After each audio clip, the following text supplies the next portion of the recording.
The history of mortal men is sprawling and epic. Tales of unity, of division, realms that rise and fall. Together they tell the story of a race who may be doomed to die, but will leave their mark upon Middle-earth for ages to come. Today on Nerd of the Rings, we take a compiled look at the kingdoms of men. We start our journey to the far east of Middle-earth, to the realm nearest the lands where men first awoke at the dawn of the First Age, the lands of the Easterlings. To cover the history of the Easterlings, we must go back to the very beginning of the race of men. Over 4,000 years after the awakening of the elves at Lake Cuiviénen, the First Age of the world begins with the first ever sunrise. As the sun rises in the west, the men of Middle-earth awake in the far eastern land of Hildorien. Yes, you heard that right. The first sunrise was actually in the west.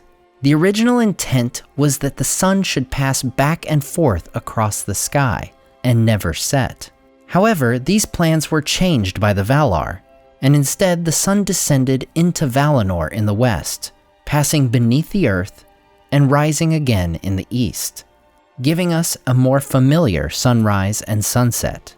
Unfortunately, unlike the elves, the men did not have the intervention and protection of the Valar in their earliest days.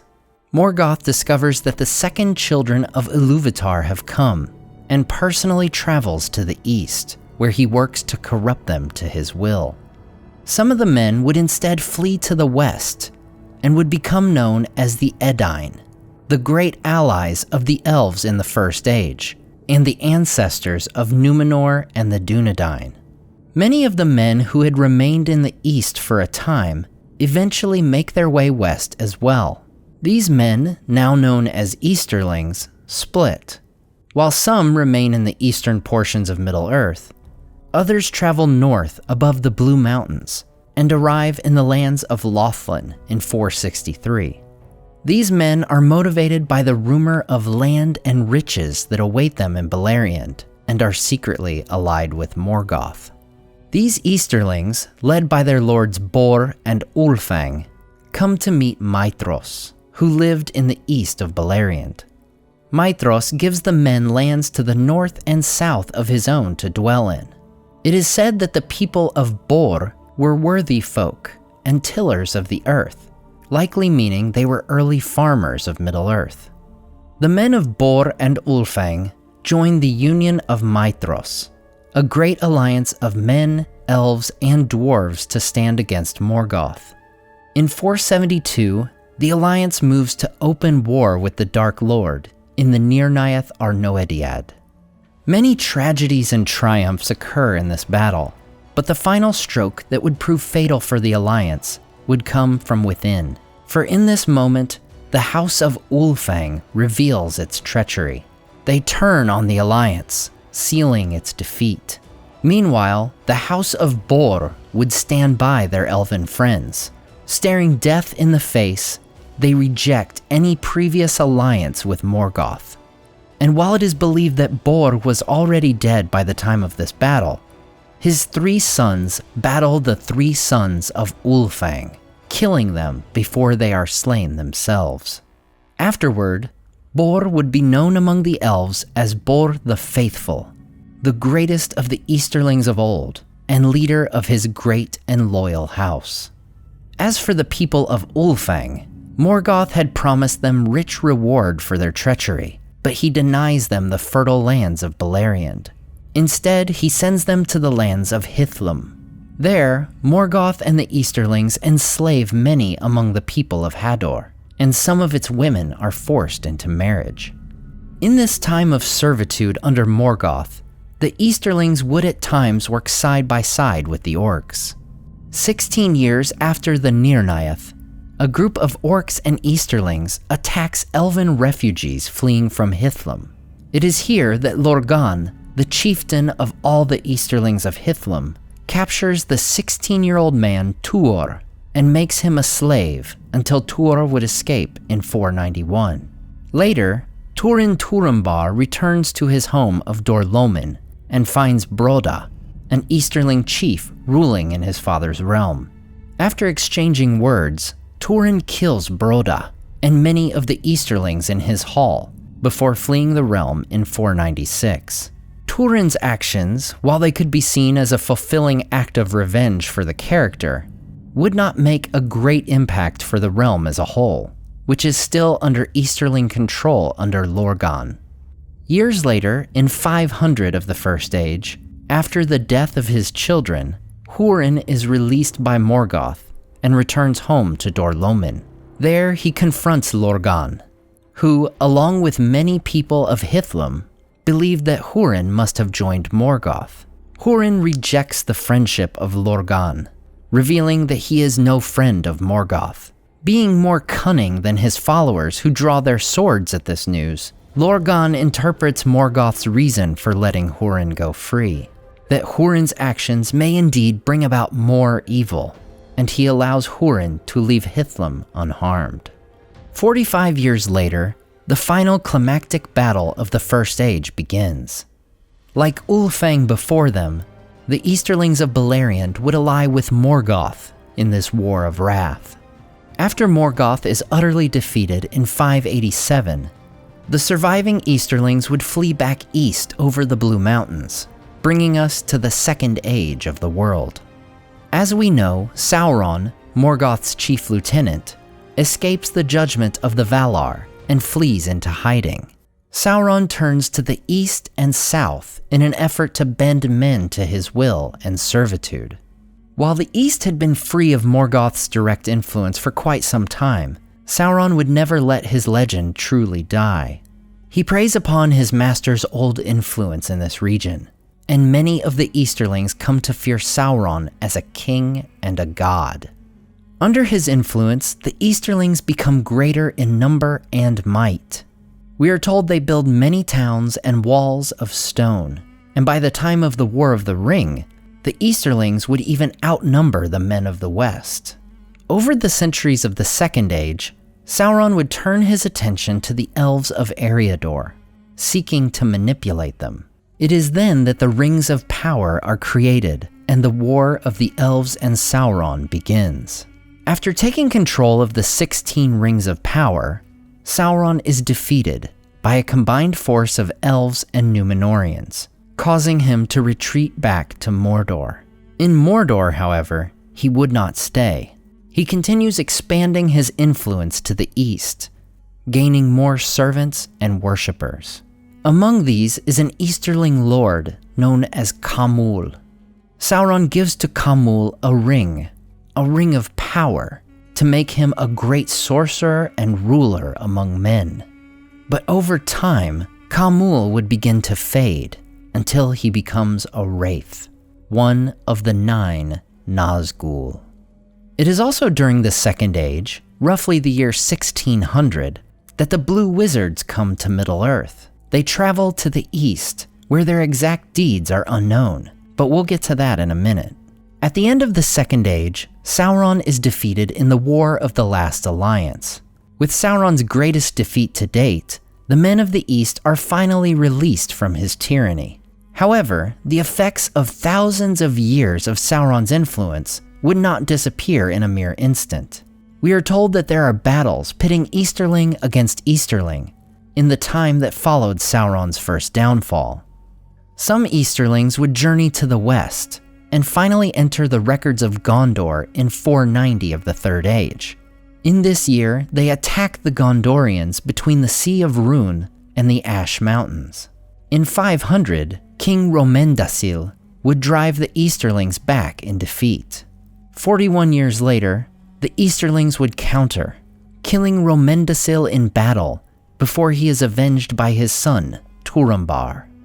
After this, the Easterlings would cease their attempts to battle Gondor. However, their attention would be turned elsewhere by an ancient but familiar force. By 1000 of the Third Age, a shadow has crept back into the world. Sauron establishes fortress of Dol Guldur in Mirkwood, and he causes Easterlings to move against the Northmen of the region. This also leads the hobbits, who currently live in the Vales of Anduin, to make their move west. The Easterlings, and even some of the Northmen who are won to their side, would resume their attacks against Gondor. In 1248, in the days of King Narmasil I, an Easterling army marches between Rhovanion and the Sea of Rhun, before being defeated by a group of Gondorians and Northmen. At this point, the Easterlings disappear from Gondorian records for hundreds of years, a period that coincides with Gondor facing hostilities with the Corsairs of Umbar and the people of the south. But as usual, Sauron would not leave the Easterlings in peace for long. Emissaries of the Dark Lord bring together tribes of Easterlings to form a group known as the wayriders, so that they may move against both Gondor and the Northmen. The wayriders are better armed than their predecessors, journeying in great wagons and using them to fortify their camps. They also trained their women, children, and old men in fighting, allowing them to defend their camps from attackers, while their soldiers executed their offensive strategies. Gondor, which at this time has been weakened by the Great Plague, is defeated in a battle with the wayriders in 1856. This allows the wayriders to raid the lands of Rhovanion and enslave its people. In 1899, King Kalimetar of Gondor, with the help of the Northmen, leads a successful and decisive victory against the wayriders. But 45 years later, the wayriders would return. This time, they would be allied with others under Sauron's influence, the Haradrim and the Variags. While the Haradrim invade South Ithilien, the wayriders would attack Ithilien from the north. King Ondoher of Gondor sends Eärnil, one of his captains, south, while the king and his sons go north. The wayriders crush the Gondorian defense, killing the king and both his heirs in the battle. Rather than proceeding deeper into Gondor, the wayriders make camp and begin celebrating their perceived conquest. Meanwhile, Eärnil had led Gondor's inferior southern army in destroying the attacking Haradrim, and immediately turned north. Reinforced with retreating northern troops, Eärnil's army descends upon the wayriders, driving many into the dead marshes and handing them a crushing defeat. Eärnil is crowned king of Gondor, and the Easterlings would not trouble the realm for hundreds of years. Not long after this battle, in 2063, the Necromancer would retreat from Dol Guldur when Gandalf enters the fortress. While this would be a positive development and result in the Watchful peace for the Westlands, Sauron would hide in the east, working to build a stronger and mightier alliance among the various groups of Easterlings. Nearly 500 years later, a new group of Easterlings under Sauron's rule would bring war to the west. The Balcoth, descendants of the wayriders, would join with orcs of the Misty Mountains and overrun the plains of Kalenardhon in northern Gondor. With the line of the kings now ended, Cirion, the steward of Gondor, leads his army against the Balcoth and are very nearly destroyed. However, Cirion had sent word to their old allies, once known as the Northmen, who rode their great horses to their aid. Thus, the army of the Balcoth are defeated, and the Eotheid are rewarded by Cirion with the lands of Kalenardhon, becoming the Rohirrim of the new kingdom of Rohan. As for the Easterlings, aside from smaller attacks on Rohan in 2545, they would retreat to the east until the Dark Lord would make his last great war, the War of the Ring. In this war, the Easterlings in the service of Sauron would fight on two fronts. They would of course fight alongside the Haradrim and Variags in the Battle of Pelennor Fields, but they would also feature heavily in a northern host, marching against Dale and Erebor. In this northern campaign, they would win the Battle of Dale, resulting in the deaths of King Brand and King Dain, and a siege upon the mountain. With the destruction of the One Ring on March 25, 3019, the morale of Sauron's northern force is broken, and the dwarves and men are able to break the siege on March 27th. In the Fourth Age, King Aragorn Elessar is said to have pardoned the Easterlings who had given themselves up and sends them away free. He frees the slaves of Mordor and gives them the lands around Lake Nurnen to be their own. We are also told that Elessar makes peace with the peoples of Harad. And while his pardoning of many Easterlings is a sign that the relationship would improve between the realms, we are also told that Aragorn and Eomer would battle with the Easterlings who were most dedicated to Sauron in the years to come. This should not come as a surprise, as the East had been a place of concentration and a safe haven for the Dark Lord for hundreds, if not thousands of years, at various points in the Second and Third Ages. No doubt his hold over his servants in this land was stronger even than his hold over the Haradrim in the south. As we look at the history of the Easterlings, we arrive at a very common question. Were all these people in the East evil? This topic could make an entire video of its own, but in short, no, not all the Easterlings were evil. Aside from the Easterlings who were pardoned, we can also circle back to the Blue Wizards for further evidence. In Tolkien's later writings, he says that were it not for the Blue Wizards, the forces of the East would have outnumbered and overwhelmed those of the West. Now what does this mean, and how did the Blue Wizards accomplish this?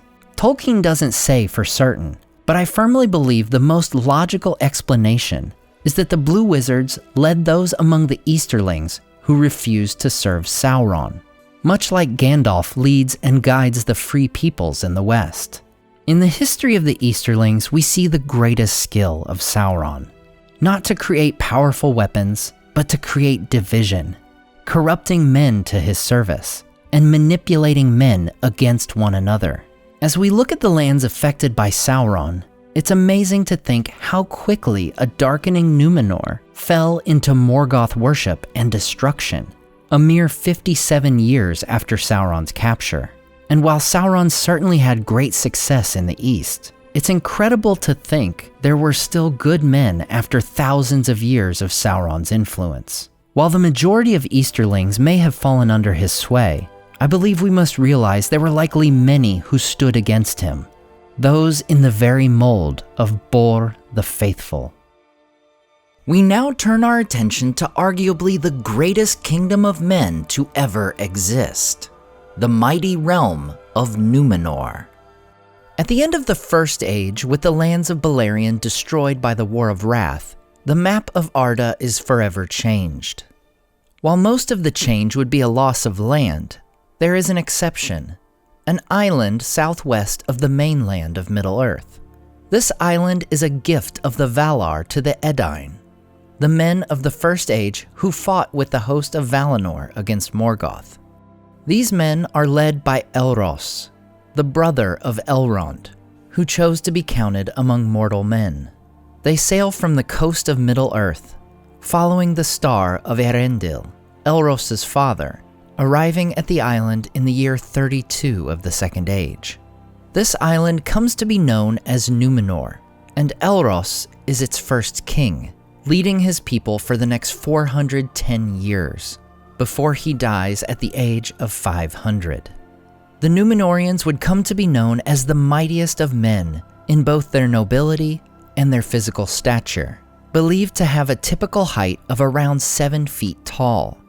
Over their early centuries, they develop a close friendship with the Eldar of Tol Eressëa, who bear many gifts to the island, giving the Numenoreans birds, plants, lore, skills, and most notably, the White Tree of Nimloth, the ancestor of the White Trees of Gondor. First in a long line of kings, Elros takes on the royal name of Tar Miniatur, a Quenya title meaning High First Lord. Throughout history, taking a title in the Elvish language would be a tradition of the kings and queens of Numenor. The Numenoreans would become excellent shipbuilders and mariners. The only restriction on their seafaring was the ban of the Valar, which decreed that they should not sail so far west that their own coast could not be seen. Due to the ban, they choose instead to explore the world to the east. coming to the shores of Middle-earth in 600 of the Second Age. They sail to the realm of Lindon and establish a close friendship with the High King Gil-galad and the elves of his realm. The Numenoreans also come to meet the men of Middle-earth, who had long lived under a shadow. They discover that while their languages are different, they share a common origin and have many common words. Starting from simple conversations, they become friends, and the Numenoreans teach their new allies things such as agriculture and the working of iron. These men of Middle-earth come to revere these tall sea kings, some even thinking of them as gods in the times between the Numenorean voyages to their shores. In the year 750, Prince Aldarion founds the Guild of Venturers, a group of mariners that would accompany him on his voyages to Middle-earth and participate in the building of greater and greater ships. Aldarion not only sails to Lindon, but also establishes the haven of Vignalonde, where the Guathlo River meets the sea. Now we'll cover the story of Aldarion and Arendis in a future video, but for today's summary of Numenor, we'll stick to the overview of events in the kingdom. Due to an order of his father, Tar Meneldur, Aldarion was no longer permitted to fell trees in Numenor to build his ships, leading the mariner to take trees from the areas of Miniriath and Enedwyth. This development would come to fuel animosity between the native men and the Numenoreans. These middlemen would eventually begin to attack and ambush the Numenoreans when they could, leading the Numenoreans to drive deeper into the mainland, expelling their attackers from their forest homes. This animosity would endure throughout the centuries, even to the very conflicts in the War of the Ring, as their ancestors, the Dunlendings, would ally with Saruman. In 822 of the Second Age, Tar Meneldur receives a warning and a plea for future help from Gil-galad. The Elf King warns of a new shadow rising in the east, some dark servant of Morgoth. In response, Tar Meneldur gives the scepter to his son, making Tar Aldarion the sixth king of Numenor, for his experience in Middle-earth would be needed in what was to come. The Numenoreans begin preparing forces and supplies in case of war. By the early 1200s, Numenor makes permanent settlements in Middle-earth. As Sauron nears his eventual invasion of Eriador, he uses the animosity of the middlemen toward Numenor for his advantage, sending them on raids against these settlements and disrupting the Numenorean lumber industry. Finally, in 1695, long after Aldarion's time, Tar Minastir, the 11th king of Numenor, receives word from Gil-galad. Sauron, who by this time has forged the One Ring, has invaded Eriador. The time for Numenor's aid had finally come. As Sauron continues his devastating march through Eriador, the Numenoreans finally arrive with tremendous force in 1700. The arrival of their fleet turns the tide of the war, and Sauron is decisively defeated in the Battle of the Guathlo in 1701. The Dark Lord retreats to Mordor, vowing vengeance upon Numenor. It is said that in the very reign of Tar Minastir, a shadow begins to fall upon Numenor. While the king was a friend of the Eldar and cared greatly for them, he also begrudged them of their immortality. Over the years, this envy also grew in the hearts of the people of Numenor. By 1800, they began establishing dominions on the coasts of Middle-earth, and their views toward the men of those lands had changed. Rather than being teachers and friends, they sought to set themselves above these men, making them subjects and requiring tribute. The reign of Tar Atanamir, the 13th king, marks a turning of the tide in Numenor. During this time, those that followed the king spoke openly against the Valar and the Eldar, though they still honored the ban of the Valar out of fear. In 2221, under the 14th king, Tar Ankalimon, the Numenoreans are divided into two parties: the king's men, who followed the king and his teachings, and the faithful, or elf friends, who remained true to the Valar and the Eldar. The king's men would explore the coasts along the south of Middle-earth, far from the elves, where they would make trading posts into cruel vice kingdoms, such as Umbar. Meanwhile, the faithful Numenoreans build the great port city of Pelargir in what would one day become Gondor. The pride and cruelty of the kings of Numenor and their men would grow over the coming centuries, hitting a new level in 2899, when the son of King Tar Ardamin ascends to the throne. This 20th king of Numenor forsakes the Quenya naming of his fathers, and instead takes the Adunaic name Ar-Adunakor, a blasphemous name meaning Lord of the West, a title which properly refers to Manwë, the Lord of the Valar. Ar-Adunakor forbids his people from speaking the elven tongue, and begins persecuting the faithful, leading the elven ships from Tol Eressëa to come only in secret and very seldom. The faithful would not have much hope in their own lands until 3177, when the 24th king would come of their own people. Tar Palantir, the far-sighted, was taught in secret by his mother of the friendship of the elves, and during his reign some of Numenor's former glory would be restored.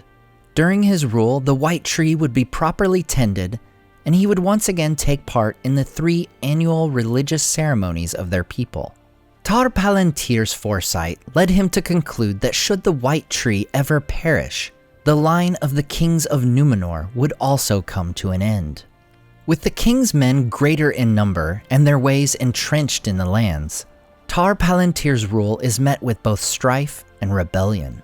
Despite being a just and good ruler, the Valar did not respond to Tar Palantir's repentance on behalf of his people. Too great was the hostility of his people toward the Valar and the insolence of the kings before him. Chief among those against the king were his brother and nephew, Gimilcad and Ar-Pharazôn. When Tar Palantir dies in 3255, his daughter, Tar Miriel, had the right to the throne, and thus should have become the 4th ruling queen of Numenor. However, her cousin Ar-Pharazôn leads a rebellion, takes her unwillingly as his wife, and claims the scepter for his own, declaring himself Ar-Pharazôn the Golden. By 3261, Sauron had begun to declare himself King of Men and Lord of the Earth, among other titles, and began boasting of his desire to destroy Numenor. Enraged at this, and Sauron's attacks upon Numenorean settlements in Middle-earth, Ar-Pharazôn sails with a mighty force to challenge the Dark Lord himself. So mighty was the army of Numenor that the servants of Sauron fled before any battle had even begun. Realizing the futility of fighting, Sauron instead submits to Ar-Pharazôn and is taken as prisoner back to Numenor. In a remarkably short time span, Sauron goes from captive to chief advisor to the king. With his lies and deceit, he further poisons the mind of the king and leads the greater part of Numenoreans to the worship of Morgoth. For now, having the ears of men, Sauron with many arguments gainsaid all that the Valar had taught, and he bade men think that in the world, in the east and even in the west, there lay yet many seas and many lands for their winning, wherein was wealth uncounted. And still, if they should at last come to the end of those lands and seas, beyond all lay the ancient darkness. And out of it the world was made, for darkness alone is worshipful, and the Lord thereof may yet make other worlds to be gifts to those that serve him, so that the increase of their power shall have no end. And Ar-Pharazôn said, "Who is the Lord of Darkness?"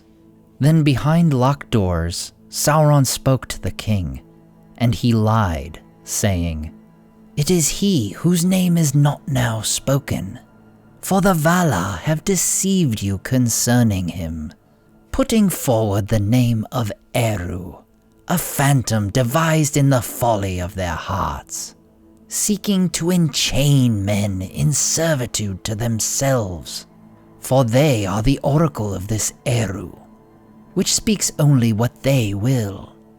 But he that is their master shall yet prevail, and he will deliver you from this phantom, and his name is Melkor, Lord of all, giver of freedom, and he shall make you stronger than they."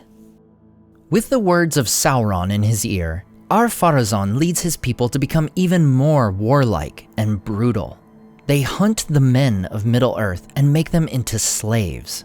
He also builds a 500-foot temple on the island for the worship of Melkor. There they would practice human sacrifice, most often of the faithful Numenoreans. In another sacrifice to Melkor, Ar-Pharazôn has the White Tree of Nimloth cut down and burned in the temple. Luckily, Isildur, the very same who would later claim the One Ring, saved a fruit from the tree at great personal risk, which allows the ancient line of trees to live on. By 3310 of the Second Age, Ar-Pharazôn is nearing 200 years old, and the shadow of death begins to loom over him. Playing upon his fear of death, Sauron convinces Ar-Pharazôn that he should make war upon the Valar and take control of the Undying Lands, which he says will allow him to claim immortality by force. "The Valar have possessed themselves of the land where there is no death, and they lie to you concerning it, hiding it as best they may because of their avarice and their fear, lest the kings of men should wrest from them the deathless realm and rule the world in their stead.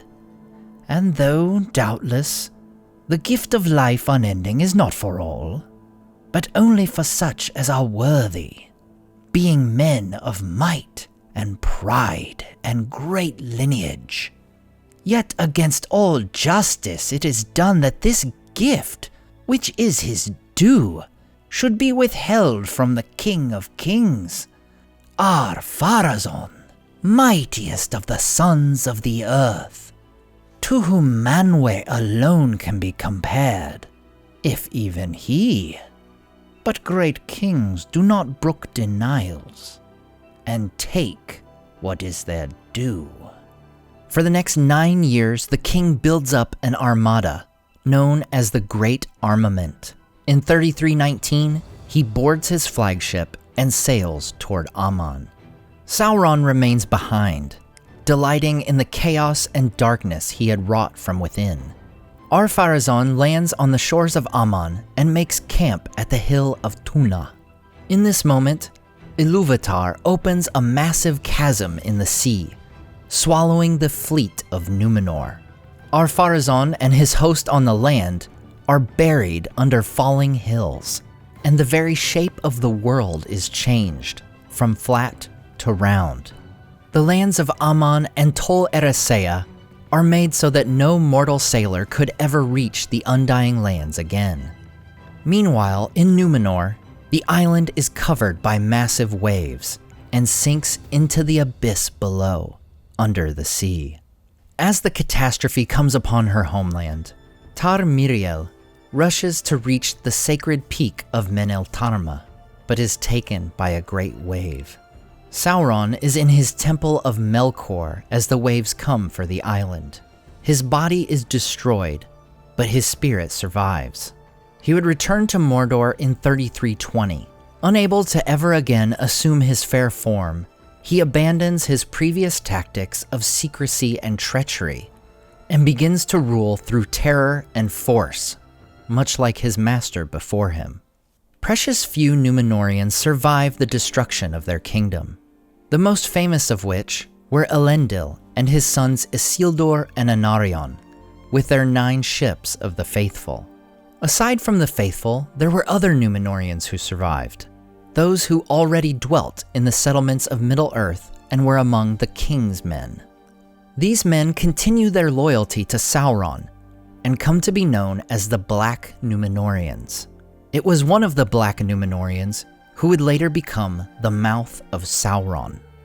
As for the faithful, they would bring the Seedling of Nimloth, the 7 Palantiri, and other important artifacts to Middle-earth as they are cast ashore by the tumultuous storm that destroyed their home.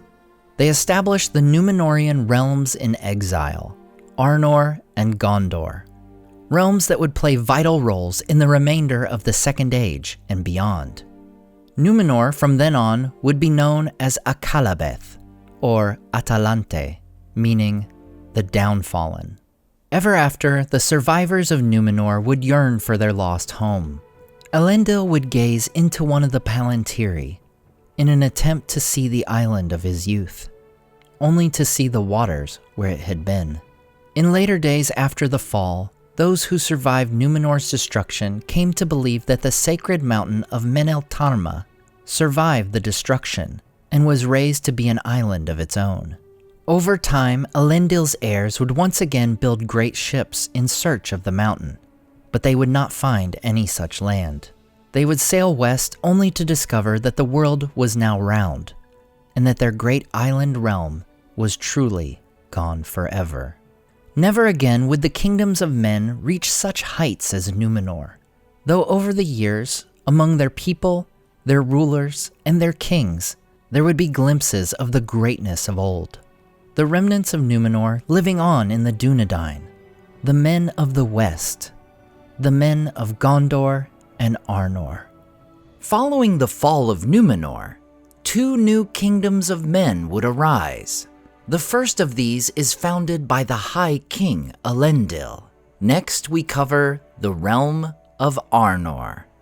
As we've covered in previous videos, the Dark Lord Sauron orchestrated the downfall of the great kingdom of Numenor in 3319 of the Second Age. While most of the inhabitants of that realm would perish, several ships worth of faithful Numenoreans would escape, led by the Lord Elendil and his 2 sons, Aldarion and Isildur. They would take separate paths to Middle-earth, with Anarion and Isildur arriving in the south, and Elendil arriving at the Gulf of Lune. There he would meet and befriend Gil-galad, and would resolve to establish a realm in the north near his elven friends. The men of this area welcome Elendil warmly and readily accept the new realm, for they were themselves descendants of Numenoreans who had previously mixed with the middlemen of Eriador. And so the realm of Arnor would be founded in 3320. The elves of Lindon would aid the Dunedain and their young kingdom, with Gil-galad building 3 white towers set upon the hills on the southern border of his elven lands.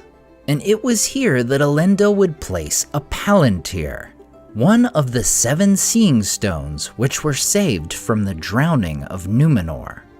Arnor would grow in tandem with the kingdom of Gondor, founded by Elendil's sons. The 2 kingdoms would become known as the Realms in Exile, and Elendil would be named the High King, ruling over both Arnor and Gondor. Elendil would establish his capital in the northern city of Annúminas, built on the shores of Lake Nanuiel. They would also establish the great stronghold of Fornost in the North Downs.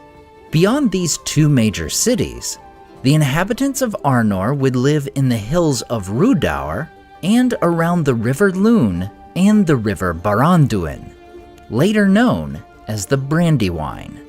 We don't know much about these settlements except for one.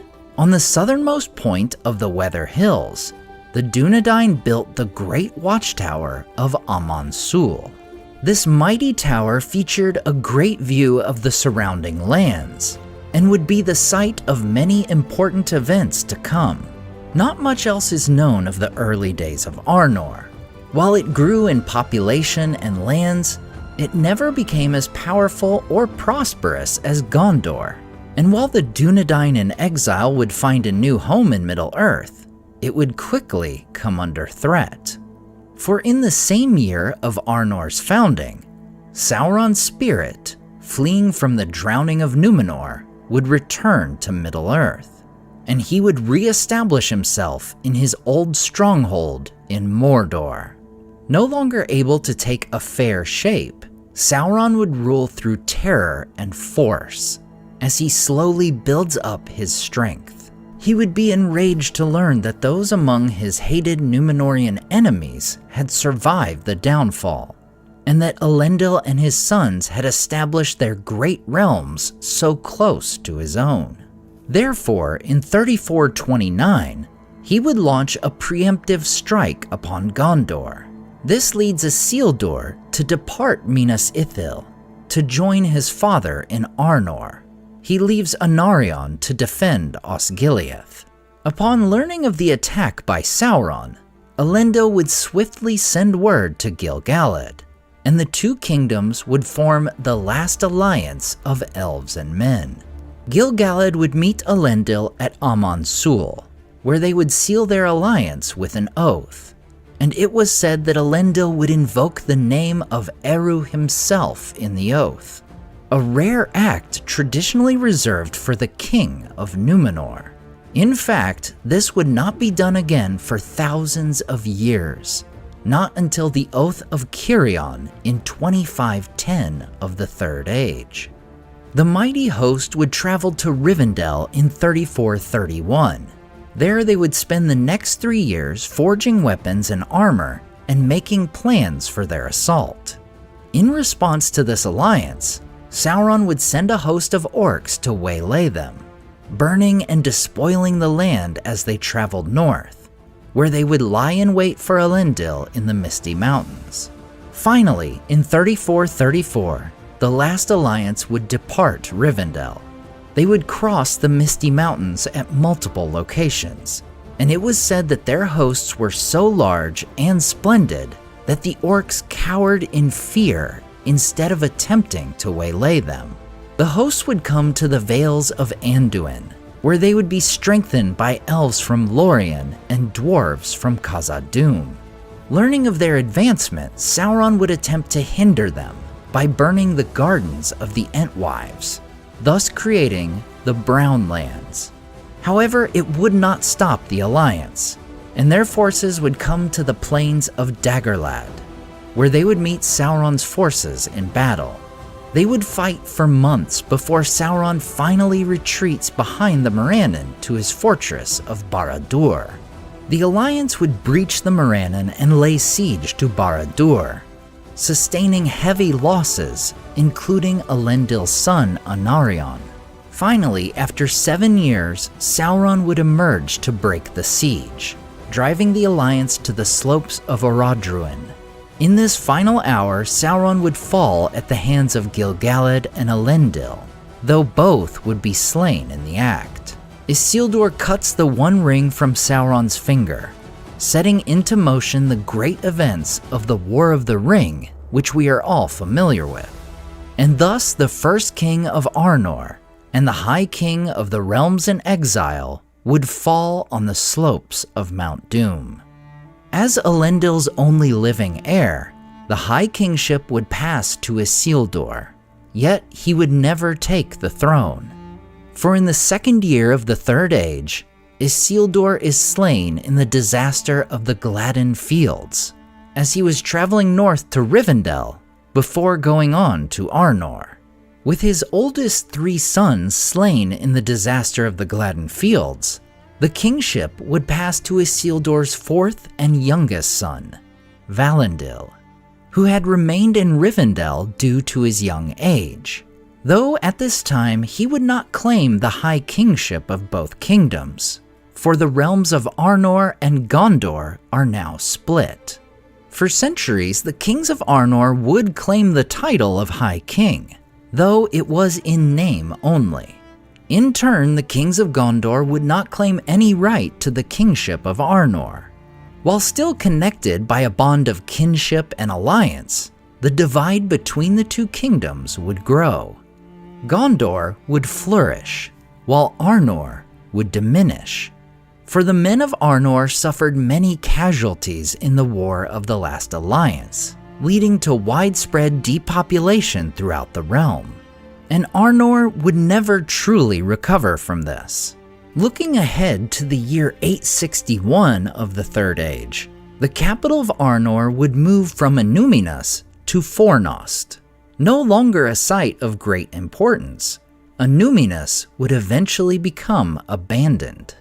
That same year, the 10th king, Eärendil, would die, and the kingship would pass to his 3 sons, all of whom fought for the throne, leading to the splitting of Arnor. The eldest son, Amleth, claimed the high kingship of all Arnor, but was forced to rule only the region of Arthedain, while the other 2 sons would found the kingdoms of Cardolan and Rhudaur. These kingdoms would often be at strife with one another, and chief among their bickering was control over the Weather Hills, and more importantly, the Palantir at Amon Sul. This would be the second of 3 Palantiri kept in Arnor, with the third residing in Numenor. For centuries, the 3 kingdoms fought for control over Arnor, with little to no ground being gained. But around 1300 of the Third Age, a new threat would rise to threaten the kingdoms of the Dunedain, for a dark force would bring about the realm of Angmar, revealed to be none other than the chief of Sauron's ringwraiths, the Witch King, and he would begin to attack both Cardolan and Rhudaur. At this time, the line of Isildur had failed in the 2 kingdoms, and in Rhudaur specifically, the Dunedain were scarce. This led a lord of the Hillmen to seize control of Rhudaur and begin supporting Angmar against the other 2 kingdoms. At this time, the 7th king of Arthedain, Argaleb I, refounded the kingdom of Arnor and placed Cardolan under its protection. While Argaleb tried to extend this arrangement to Rhudaur, Rhudaur resisted. In response to this aggressive stance, Argaleb fully asserted control over Cardolan and established a fortified defense along the Weather Hills. But in 1356, Rhudaur would join Angmar in attacking the kingdom, killing Argaleb. The king's son, Arvaleg I, with the help of Cardolan and the elves of Lindon, would attack and drive the enemy back. For over 50 years, Arvaleg would hold the line against Angmar, beating back many such attacks. However, it would not last, for in 1409, the Witch King and his forces would successfully cross the Horwell and capture Weathertop. In this battle, Arvaleg would fall, as would the last prince of Cardolan. This prince would be one of many interred in the Barrow Downs, and it is likely his mound was the very same that Frodo and his companions would be trapped in 3018. After their rescue by Tom Bombadil, Merry would recount, "What in the name of wonder?" began Merry, feeling the golden circlet that had slipped over one eye. Then he stopped, and a shadow came over his face, and he closed his eyes. "Of course, I remember," he said. "The men of Carn Dûm came on us at night, and we were worsted. Ah, the spear in my heart." He clutched at his breast. "No, no," he said, opening his eyes. "What am I saying? I have been dreaming."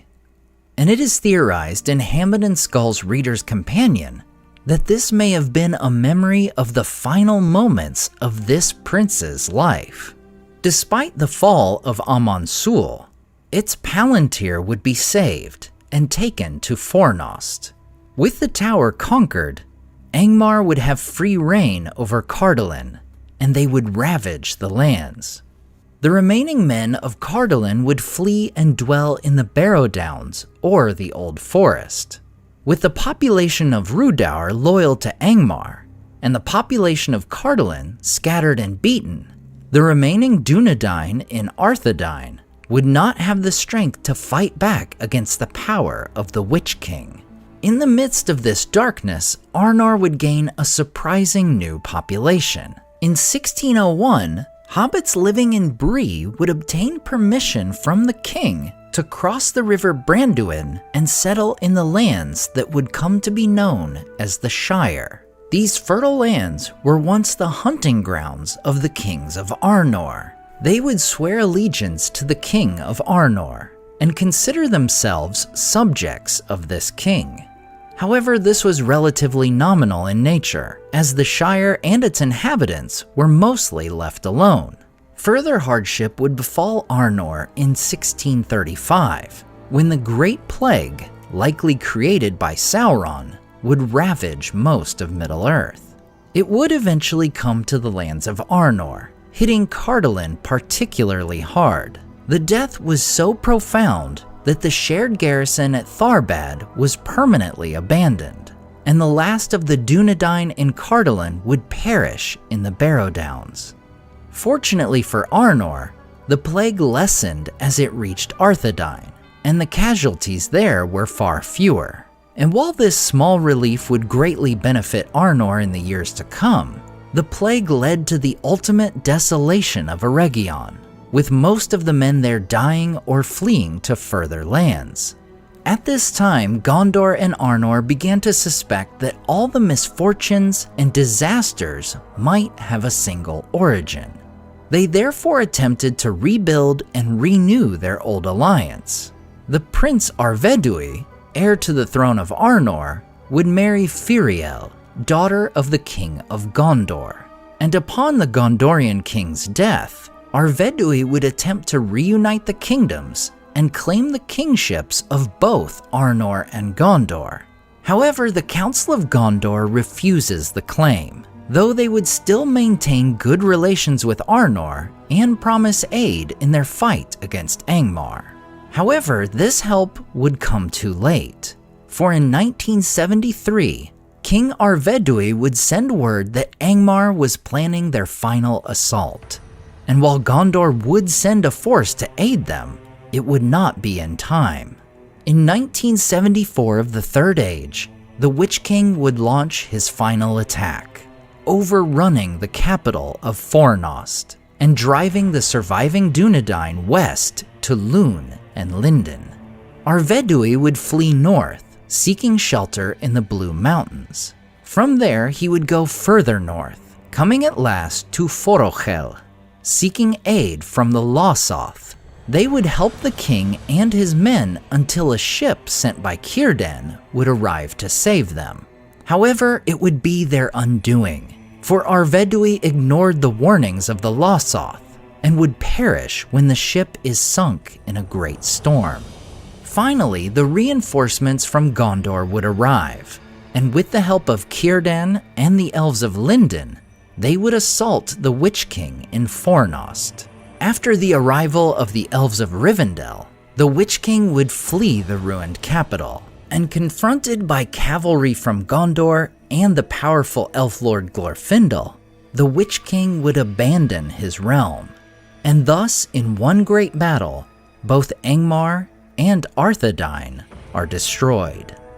After the fall of Arthedain, the remaining Dunedain of Arnor would become scattered and sparse, becoming a secretive group of wanderers traveling throughout Eriador.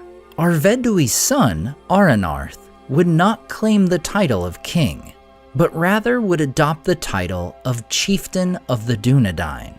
His son, Arahel, would grow up in Rivendell, fostered by Elrond himself.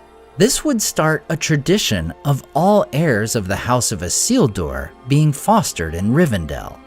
And Elrond would also keep safe the heirlooms of the House of Isildur, the Scepter of Annúminas, the Ring of Barahir, the Shards of Narsil, and the Star of Elendil.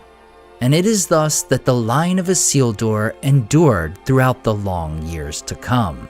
15 chieftains would lead the remnants of Arnor in relative secret, with many dying quite young, especially by the standards of the Numenoreans. And so the Dunedain and Arnor would survive in secret, waiting for the chance for their kingdom to be reborn. And that day would come, under the leadership of the 16th and final chieftain, Aragorn, son of Arathorn. As we've discussed in Aragorn's own video, he would rise from his long and lonely journeys as a ranger to play a pivotal role in defeating Sauron once and for all. and on May 1st, 3019, he would be crowned king of the reunited kingdom, becoming the first true king of both Arnor and Gondor since Isildur himself. He re-establishes Annúminas as the capital of Arnor, and men would begin to resettle the surrounding lands. We get a glimpse of this in the pages of The Return of the King, when Gandalf and the hobbits arrive at Bree. "Cheer up, Balman. You have been on the edge of very great troubles, and I am only glad to hear that you have not been deeper in. But better times are coming, maybe better than any you remember. The Rangers have returned. We came back with them, and there is a king again, Balman. He will soon be turning his mind this way. Then the Greenway will be opened again, and his messengers will come north, and there will be comings and goings, and the evil things will be driven out of the wastelands. Indeed, the waste in time will be waste no longer, and there will be people and fields where once there was wilderness." Mr. Butterbur shook his head. "If there's a few decent, respectable folks on the road, that won't do no harm," he said. "But we don't want no more rabble and ruffians, and we don't want no outsiders at Bree, nor near Bree at all. We want to be let alone. I don't want a whole crowd of strangers camping here and settling there and tearing up the wild country." "You will be let alone, Balman," said Gandalf. "There is room enough for realms between Eisen and Greyflood, or along the shorelands south of the Brandywine, without anyone living within many days' ride of Bree. And many folk used to dwell away north, 100 miles or more from here, and at the far end of the Greenway, on the North Downs or by Lake Evendim." Indeed, under the King Elisar, Arnor would flourish, even though it was actually now smaller than it was of old, for the king would proclaim that the Shire would be a protected and independent land within the reunited kingdom. He would even gift them lands west of the Shire to the Tower Hills. Arnor would experience prosperity and growth over the years as the kingship passed from Elisar to his son, Eldarion. From a proud and noble kingdom founded by one of the greatest Numenoreans to ever live, to a splintered group of realms consumed by conflict, to a secretive collection of rangers keeping hope and memory alive, Arnor in all its forms would prove to stand the test of time, setting the stage for a bright future in the Fourth Age and beyond. Next, we turn our attention to the south, where we find the great kingdom of men of the Third Age, Gondor. After the downfall of Numenor, the 5 ships of Isildur and Anarion were brought to the southern lands of Middle-earth, while their father Elendil and his 4 ships were taken north. In 3320 of the Second Age, the brothers continue their voyage up the Anduin River, landing in the heart of the new realm they would build, Gondor. While known as a great kingdom in later days, Gondor was initially subservient to Elendil's northern kingdom of Arnor. Isildur and Anarion rule as kings of Gondor, while Elendil rules over both realms as the High King. Isildur settles in and rules over the lands of Ithilien. He builds the Tower of Minas Ithil on the border of Gondor and Mordor as a direct threat to Sauron. Minas Ithil, meaning Tower of the Moon, is where Isildur plants the sapling of the White Tree of Nimloth, which he had saved from Numenor. Meanwhile, Anarion builds the city of Minas Anor, the Tower of the Sun, directly to the west across the river. Between their 2 cities, the brothers established the first capital of their realm, Osgiliath. The capital city is known for its beauty and has great stone bridges going over the river Anduin. Aside from the great craftsmanship shown in the construction of these 3 cities, the early Gondorians were also responsible for some of the most iconic monuments and buildings in all Middle-earth. The Second Age Gondorians constructed the Tower of Orthanc, made of unbreakable black stone. Another great black stone is one Isildur brings from Numenor, the Stone of Erech, upon which the King of the Mountains swears an oath that he will one day break. Gondor also builds a fortress within its realm of Kalenardhon at Aglarond, also known as the Glittering Caves, with other wonders to follow in their later history. Among these great cities and fortresses are spread 4 of the 7 Palantiri, rescued from the fall of Numenor. Isildur and Anarion place 1 in each of their cities of Minas Anor and Minas Ithil. They place 1 in the capital of Osgiliath, and 1 is stationed in the Tower of Orthanc at the northern border of their realm.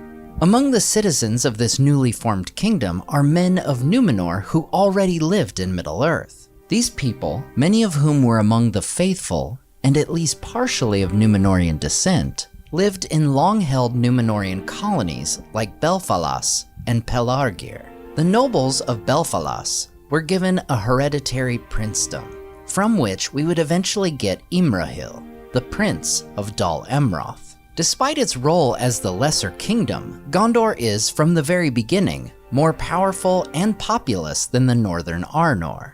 Though soon enough, Gondor would have to look north for aid. Shortly after the cities of Minas Anor, Osgiliath, and Minas Ithil are finished, the fires of Orodruin awaken, signaling the return of Sauron. Being survivors of Numenor, the Gondorians were aware of Sauron from his time on the Island Kingdom, though this was their first proof that he had survived the destruction. From this moment onward, the men of Gondor refer to Orodruin as Amon Amarth, or Mount Doom.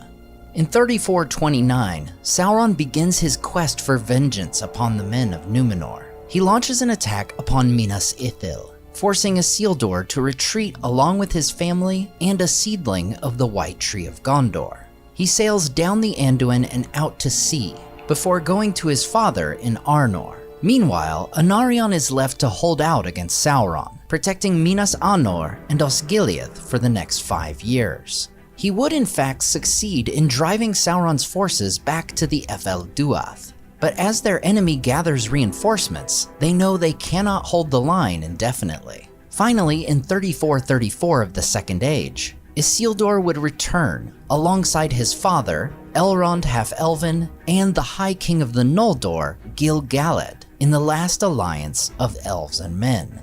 Anarion would join this host at the northwest corner of Mordor, where they fight Sauron's forces in the Battle of Dagorlad. While the death toll is great, especially among the Sylvan elves, the alliance is victorious and presses on to Sauron's own fortress. For the next 7 years, the alliance lays siege to Barad-dûr. In the 6th year of the siege, Anarion is struck by a rock thrown from the tower and killed. Finally, in 3441, Sauron himself comes forth from Barad-dûr. So great was his attack that he pushes the alliance back to the slopes of Mount Doom. But there, Sauron comes face to face with the High Kings of elves and men, Gil-galad and Elendil. The 3 fight in legendary combat until all 3 are thrown down. In this moment, Isildur takes the hilt shard of his father's sword and cuts the One Ring from Sauron's hand. No longer able to hold his physical form, Sauron's spirit flees, and the alliance is victorious. Isildur returns to Gondor after the leveling of Barad-dûr and the destruction of Sauron's forces. With his father and brother both slain in the war, he is now in line to become the new High King. At the border of Anorion and Kalenardhon, Isildur constructs a secret tomb for Elendil upon Amon Anwar. He would also plant the seedling of the White Tree in Minas Anor, in memory of his brother. And after 2 years of preparing his nephew Menelil for rule, he leaves Gondor in the hands of its 3rd king. Isildur departs Gondor in the 2nd year of the Third Age, intending to take up the high kingship of both Gondor and Arnor in Annúminas. Instead, he would die after an ambush by orcs, and the One Ring is lost to the Anduin. Despite the loss of Isildur, both Gondor and Arnor would grow in wealth and power for the next 800 years. Gondor's growth would only briefly be interrupted by an Easterling invasion in 492 of the Third Age. And while Arnor would eventually begin its steady decline into ruin, Gondor would continue marching to prosperity. From 830 to 1149, Gondor experiences its Golden Age, a period of rule by 4 consecutive rulers, collectively known as the Ship Kings. These kings, Taranon Falastur, Eärnil I, Kiriandil, and Kirjaher, would seek to expand Gondor's might in both military and navy. Taranon, the first of these kings, extends Gondor's realm both west and south of the mouths of Anduin. Taranon is also known as the husband of Queen Baruthiel, a black Numenorean known for being nefarious, solitary, and loveless, and of course, for her spy cats, all of which is covered in my Black Numenoreans video. Taranon is the first king of Gondor to die without an heir to his throne, and having years earlier cast his wife out to sea adrift aboard a ship, the crown passes to his nephew, Eärnil I. Eärnil continues the expansion of his uncle by constructing a great navy and repairing the old Numenorean port of Pelargir. Despite the greatness Gondor had achieved, it was not yet the supreme power of the coasts of Middle-earth, for there was still the haven of Umbar, also a former Numenorean port, but under the control of Black Numenoreans and Haradrim. In 933 of the Third Age, 20 years into his kingship, Eärnil attacks the forces of Umbar, seizing control of the harbor and as a result, the seas of Middle-earth. Still, the sea itself was not tamed, for just 3 years later, Eärnil is lost at sea and never seen again. His son, Kiriandil, rises to the kingship.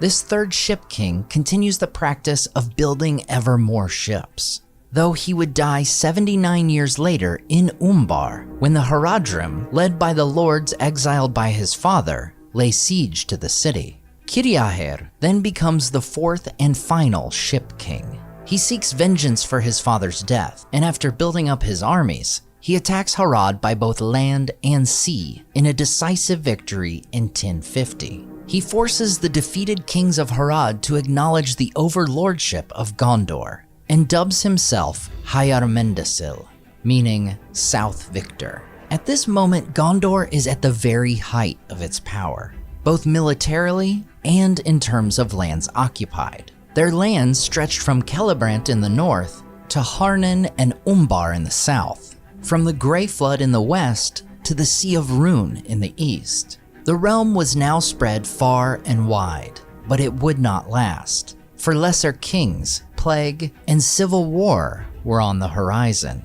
With Hyarmendasil's death in 1149, his son Atanatar takes the throne as the 16th king of Gondor. During his 77-year reign, the strength and wealth of Gondor would begin to deteriorate. The 19th king was Romendasil II, who would take the crown in 1304. And while there had been 2 kings between these rulers, Romendasil was effectively the ruler during nearly the entire reigns of his father and uncle before him after winning great renown in battle. During the rule of his uncle, the Easterlings resumed their attacks on Gondor, and during his battles, Romendasil discovers that not all the Northmen adhered to Gondor. Seeking to secure the region, he leads a great force from Gondor to attack the Easterling army, occupying the lands between Rovanion and the Sea of Rhun in 1248. His attack is a success, completely defeating the Easterlings west of the sea. It is then that he begins going by the name Romendasil, meaning East Victor. In that very year, Romendasil fortifies the western shore of the Anduin north through the lands of Kalenardhon. It is at his behest that the Argonath, the great pillars of the kings Anarion and Isildur, are constructed north of Amon Hen. It's possible that the Seat of Seeing and the Seat of Hearing were also built during this time, given their proximity and Romendasil's interest in the north. He also took a special interest in the Northmen, many of whom he brought into his service. Romendasil even goes so far as to send his son to live among the Northmen, though this seemingly small act would bring civil war to Gondor. Prince Valakar would marry a woman of the Northmen, and have a son named Eldakar. Valakar would rule for 66 years after his father's death, but when he dies in 1432, Eldakar takes the throne to the anger of many. For many Gondorians of Numenorean blood disapproved of Eldakar's mixed heritage and believed a half-breed had no right to rule. Chief among these was his second cousin, Castamir.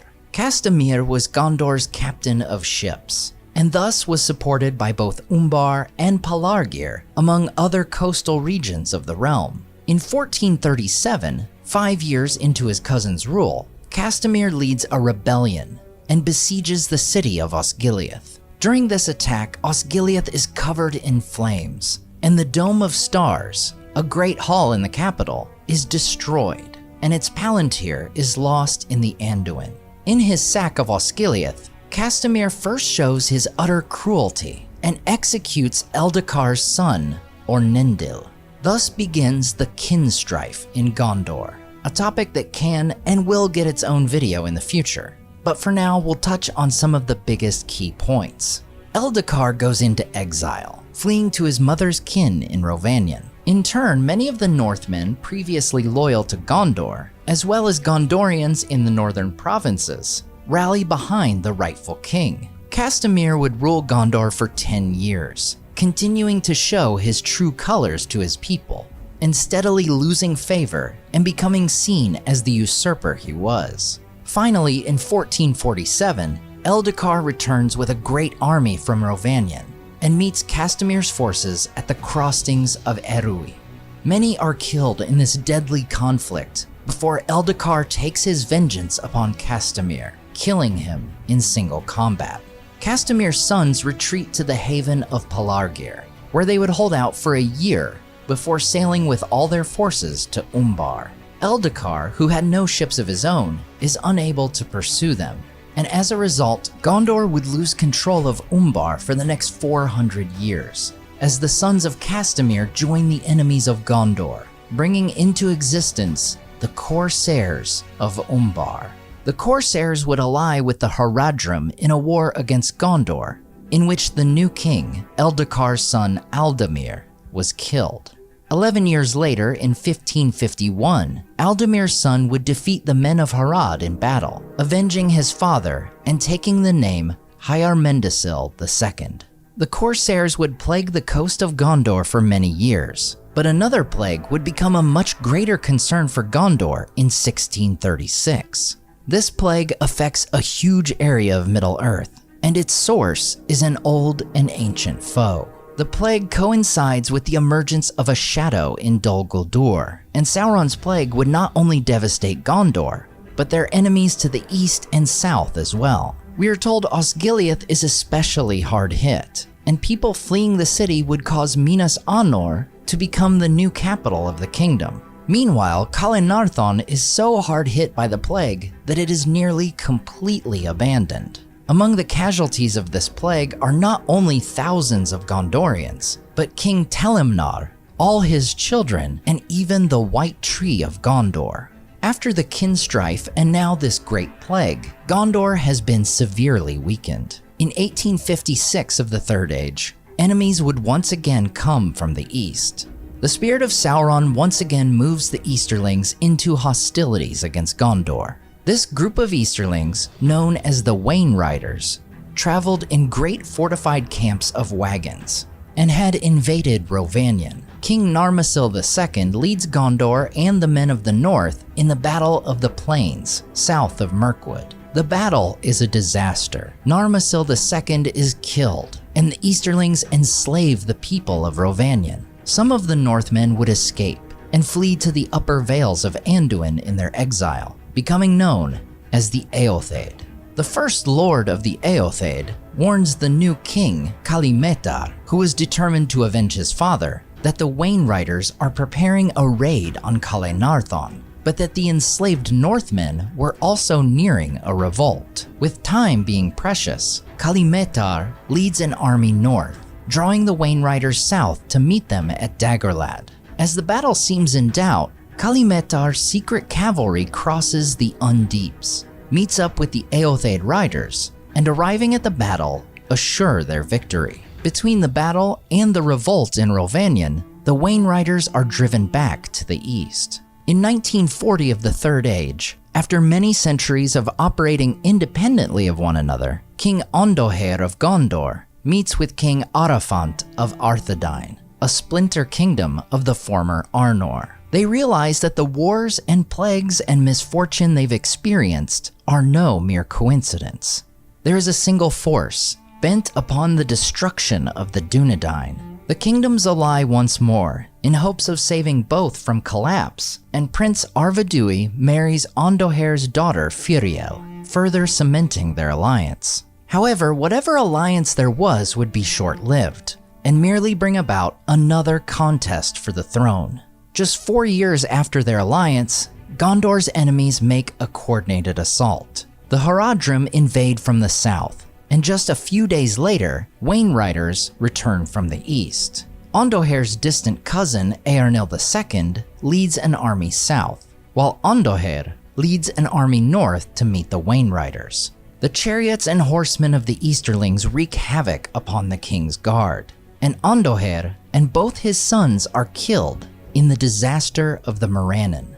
After destroying the Haradrim in the south, Eärnil II brings his army north, catching the Easterlings by surprise in their celebration, and decimate their forces, driving the survivors back to the east. With the death of Ondoher and his heirs, both Arvedui and Eärnil II lay claim to the throne.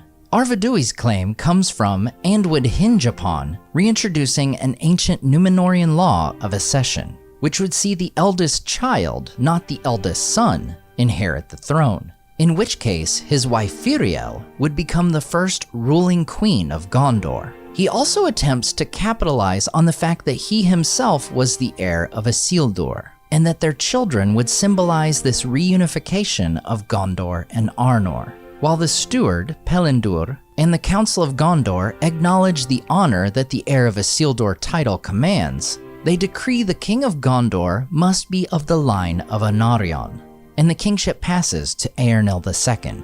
Eärnil, who is described as both wise and humble, sends a message to Arvedui, saying, "I do not forget the loyalty of Arnor, nor deny our kinship, nor wish that the realms of Elendil should be estranged. I will send you aid when you have need, so far as I am able." This oath would be fulfilled as Arthedain continues to be plagued by its centuries-old enemy, the Witch King of Angmar.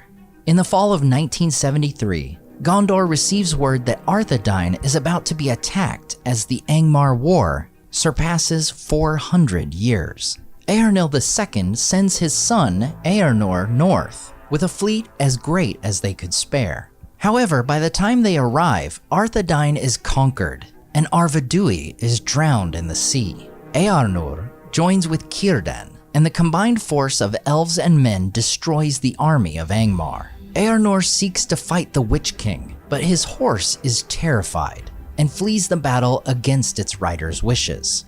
The Witch King mocks him, but would himself flee at the coming of Glorfindel and the elves of Rivendell. It was in this moment that Glorfindel pronounced his prophecy, that not by the hand of man shall he fall. Being driven from the north, the Witch King would instead bring the war directly to Gondor. He returns to Mordor in 1980 and rallies the other 8 Nazgûl to him.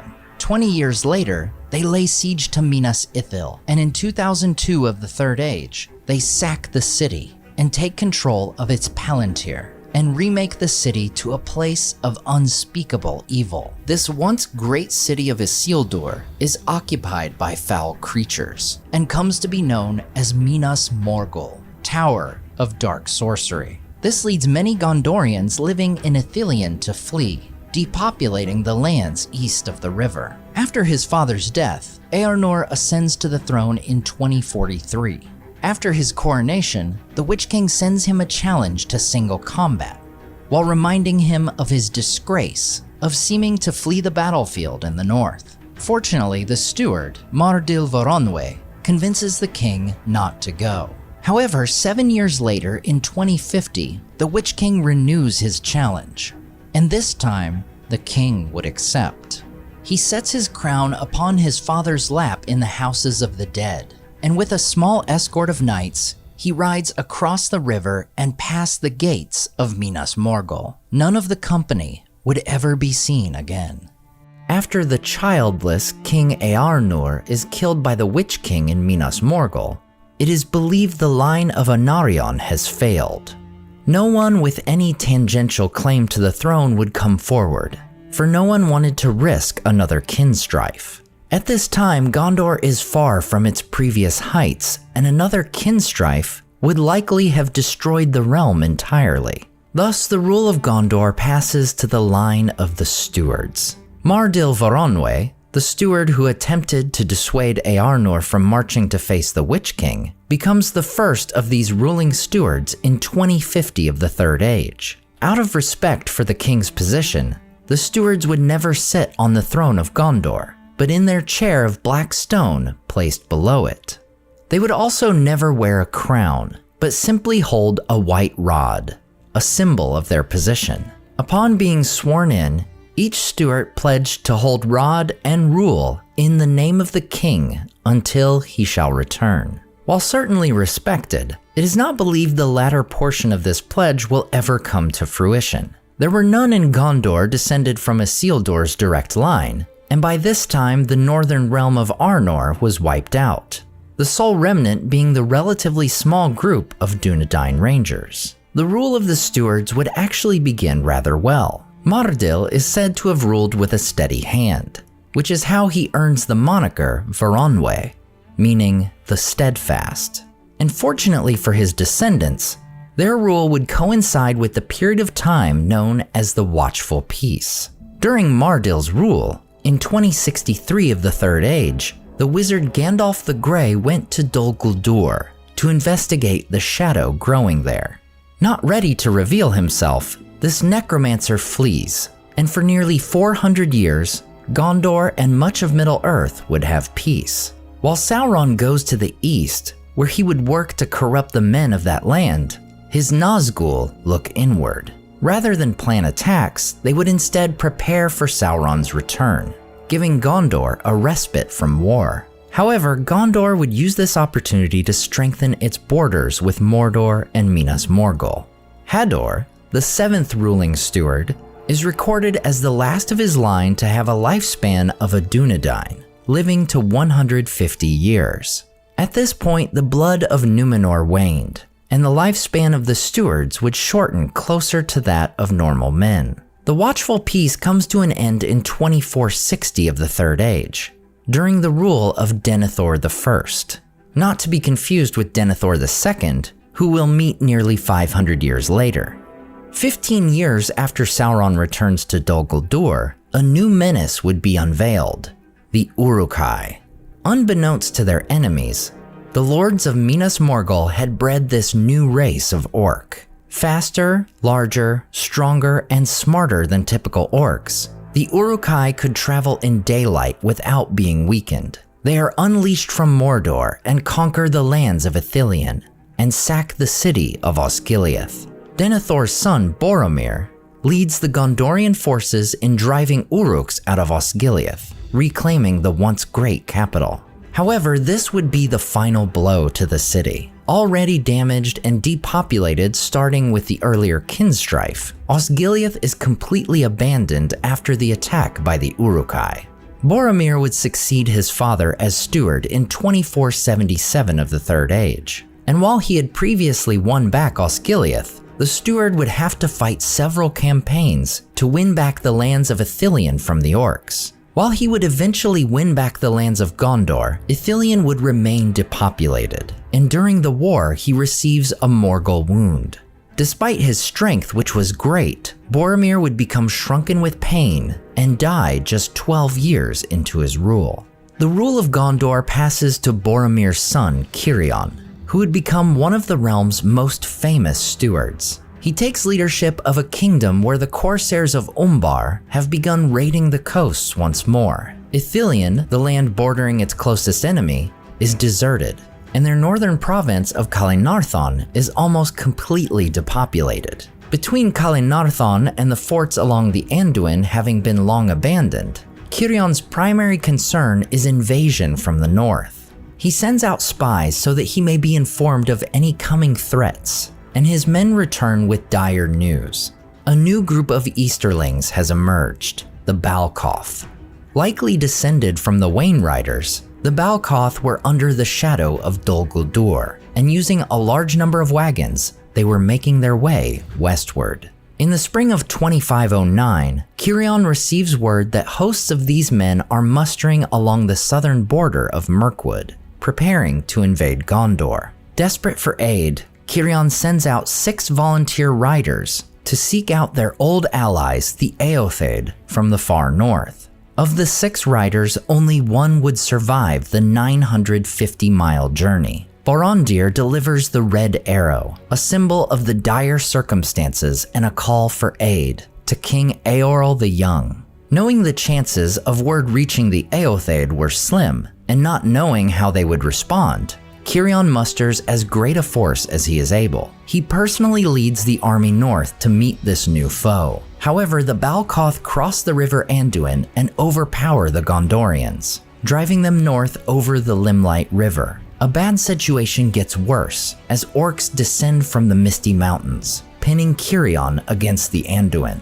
In this moment when hope was lost, there was a sudden sounding of horns. The riders of Eorl had come. The Eotheid turned the tide of battle, driving the enemies away and pursuing the Balcoth across the fields of Kalenardhon. 3 months later, Eorl comes to the Mering stream at the request of Cirion. Since the Battle of the Field of Celebrant, Cirion had cleared the path to Amon Anwar. Cirion offers Eorl all the lands of Kalenardhon and for their people to live in perpetual alliance with one another. Eorl accepts, and their 2 parties ascend the hill, where Cirion reveals the secret tomb of Elendil. With his own son Halas, 2 counselors of Gondor, and the Prince of Dol Amroth as witnesses, Cirion pledges his bond with Eorl and his people. In response, Eorl pledges an oath of his own. Hear now all peoples who bow not to the shadow in the east. By the gift of the Lord of the Mundberg, we will come to dwell in the land that he names Kalenardhon. And therefore I vow in my own name, and on behalf of the Eotheid of the north, that between us and the great people of the west, there shall be friendship forever. Their enemies shall be our enemies. Their need shall be our need. And whatsoever evil, or threat, or assault may come upon them, we will aid them to the utmost end of our strength. This vow shall descend to my heirs, all such as may come after me in our new land, and let them keep it in faith unbroken, lest the shadow fall upon them, and they become accursed. Cirion then made answer. Standing to his full height, he laid his hand upon the tomb, and in his right hand held up the white wand of the stewards, and spoke words that filled those who heard them with awe. For as he stood up, the sun went down in flame in the west, and his white robe seemed to be on fire. And after he had vowed that Gondor should be bound by a like bond of friendship and aid in all need, he lifted up his voice and said, "This oath shall stand in memory of the glory of the land of the star, and of the faith of Elendil the faithful, in the keeping of those who sit upon the thrones of the west, and of the one who is above all thrones, forever." Invoking the name of Iluvatar himself, such an oath had not been heard in Middle-earth since Elendil himself swore an allegiance with Gil-galad to form the last alliance of elves and men. Thus Eorl becomes the first ruler of a new kingdom, the kingdom of Rohan, ever after in alliance with the men of Gondor. The names Rohan and Rohirrim being devised by Cirion's son, Halas.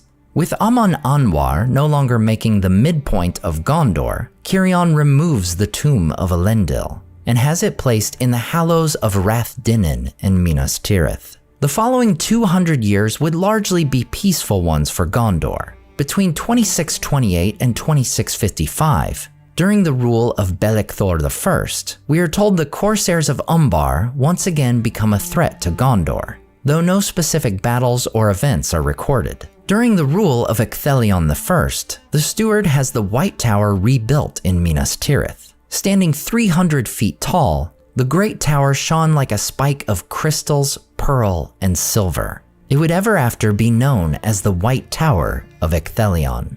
The oath between Gondor and Rohan would be called upon multiple times over the coming centuries, though it would not always be answered. In 2710 of the Third Age, King Deor of Rohan would request the aid of steward Elgamoth when Dunlending seized control of the Ring of Isengard. However, this came in a period of renewed war with the orcs, making Gondor unable to answer the call. Elgamoth's son Beren would spend much of his rule fighting the Corsairs of Umbar. During the long winter of 2758 to 2759, Gondor is assailed by 3 great fleets from Umbar and Harad, along the Gondorian coast as far north as the mouth of Isen.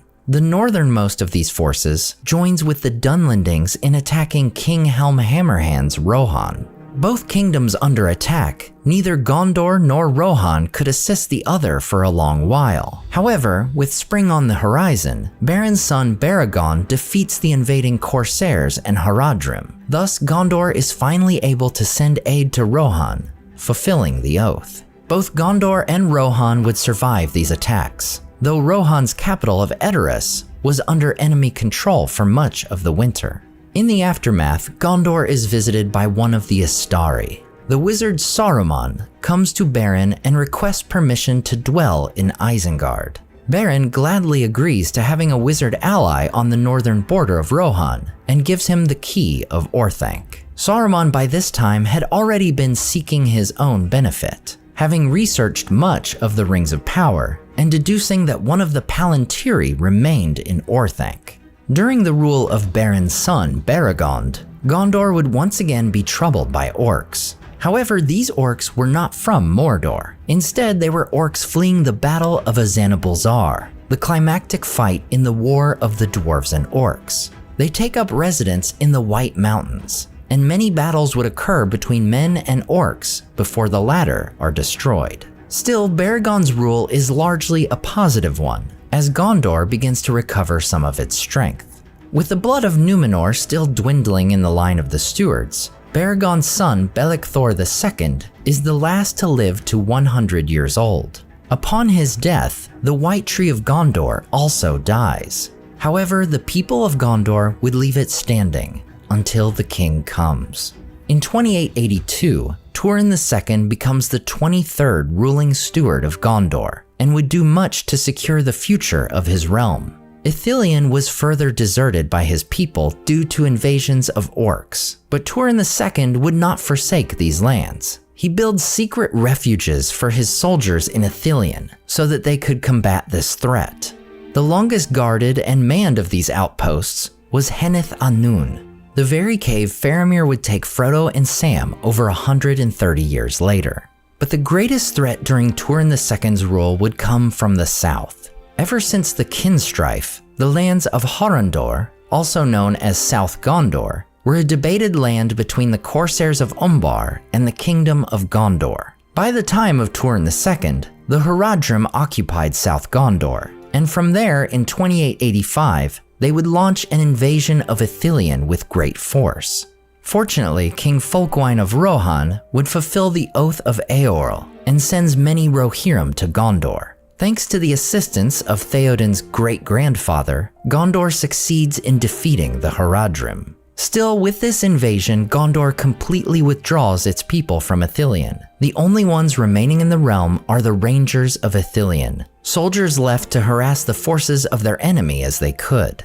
Around 2900 of the Third Age, Turin II would also refortify the river island of Caer Andros to protect Gondor from the north. The rule of Turin's son Turgon would be largely peaceful, but for one notable occurrence. In 2951, 10 years after being driven from Dol Guldur by the White Council, Sauron declares himself openly in Mordor and begins rebuilding Barad-dûr. Just 2 years later, Turgon's son Ecthelion II becomes the 25th ruling steward of Gondor. Ecthelion II is known for his wisdom and used all his power to strengthen Gondor in the face of a resurgent Sauron. He would strengthen both the haven of Pelargir and Caer Andros. He would encourage worthy men from both within Gondor and without to enter into his service in exchange for ranks and reward.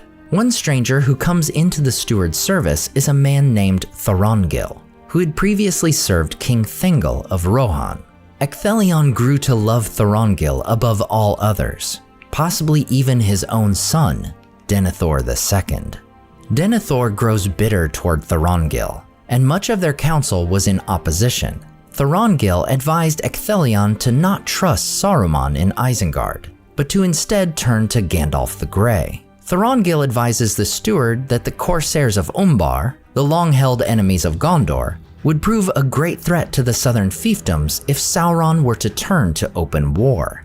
Ecthelion permits Thorongil to launch a surprise attack on the haven of Umbar, which severely damages the Corsair fleet. Thorongil could have then returned to Minas Tirith with great honor, but instead sends a farewell message to Ecthelion, for other tasks now called him. For Thorongil would indeed return to Minas Tirith nearly 40 years later, as this descendant of both Isildur and Anarion would return under his rightful name, Aragorn, son of Arathorn. One who is not sorry to see this Thorongil disappear is Denethor II, who takes his role as 26th ruling steward just 4 years later in 2984. Denethor and his wife Finduilas, the sister of Prince Imrahil of Dol Amroth, had 2 sons, Boromir and Faramir. Boromir is doted upon by his father and is interested in great deeds of battle. Faramir, meanwhile, displeased his father in both his actions and his friendship with Gandalf the Grey. While not as highly regarded by his people as Thorongil had been, Denethor proves to be a more than capable ruler. He is quiet, listens to counsel, and is wise in his rule. However, just 4 years after rising to the role of steward, his wife Finduilas becomes one of many to fall under the shadow of Mordor, and dies at just 38 years old. Overcome with grief, Denethor becomes even more grim and silent. Also weighing on the steward is the continuing resurgence of Sauron. Denethor anticipates that it will be during his time that Sauron will make his great war upon Middle-earth. Despite its dwindling power over long centuries, Gondor is unquestionably the strongest of all the remaining realms that oppose Sauron. This makes the conquest of Gondor Sauron's primary objective in the coming war. The weight of these events, combined with overconfidence in his own willpower, leads Denethor to gaze into the long-forbidden Minas Anor Palantir to seek knowledge.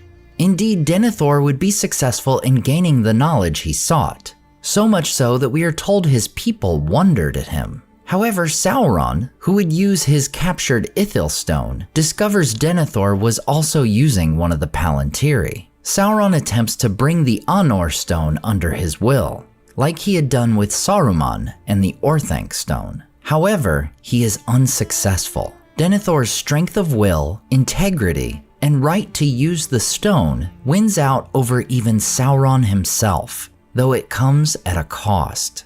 Denethor's already weakening body is given an even greater toll due to the stress of using the stone, and Sauron's apparent invincibility he sees in the Palantir. This causes the steward to age prematurely.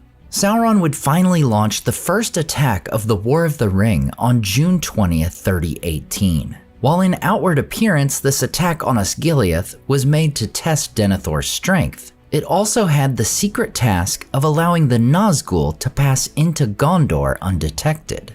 To Sauron's dismay, Gondor is stronger than he believed. Boromir and Faramir defended, then destroyed the ancient bridge of Osgiliath, denying Sauron's forces access to the western side of the river. The night before the attack, the brothers had a prophetic dream, speaking of a halfling, a blade that was broken, and the land of Imladris.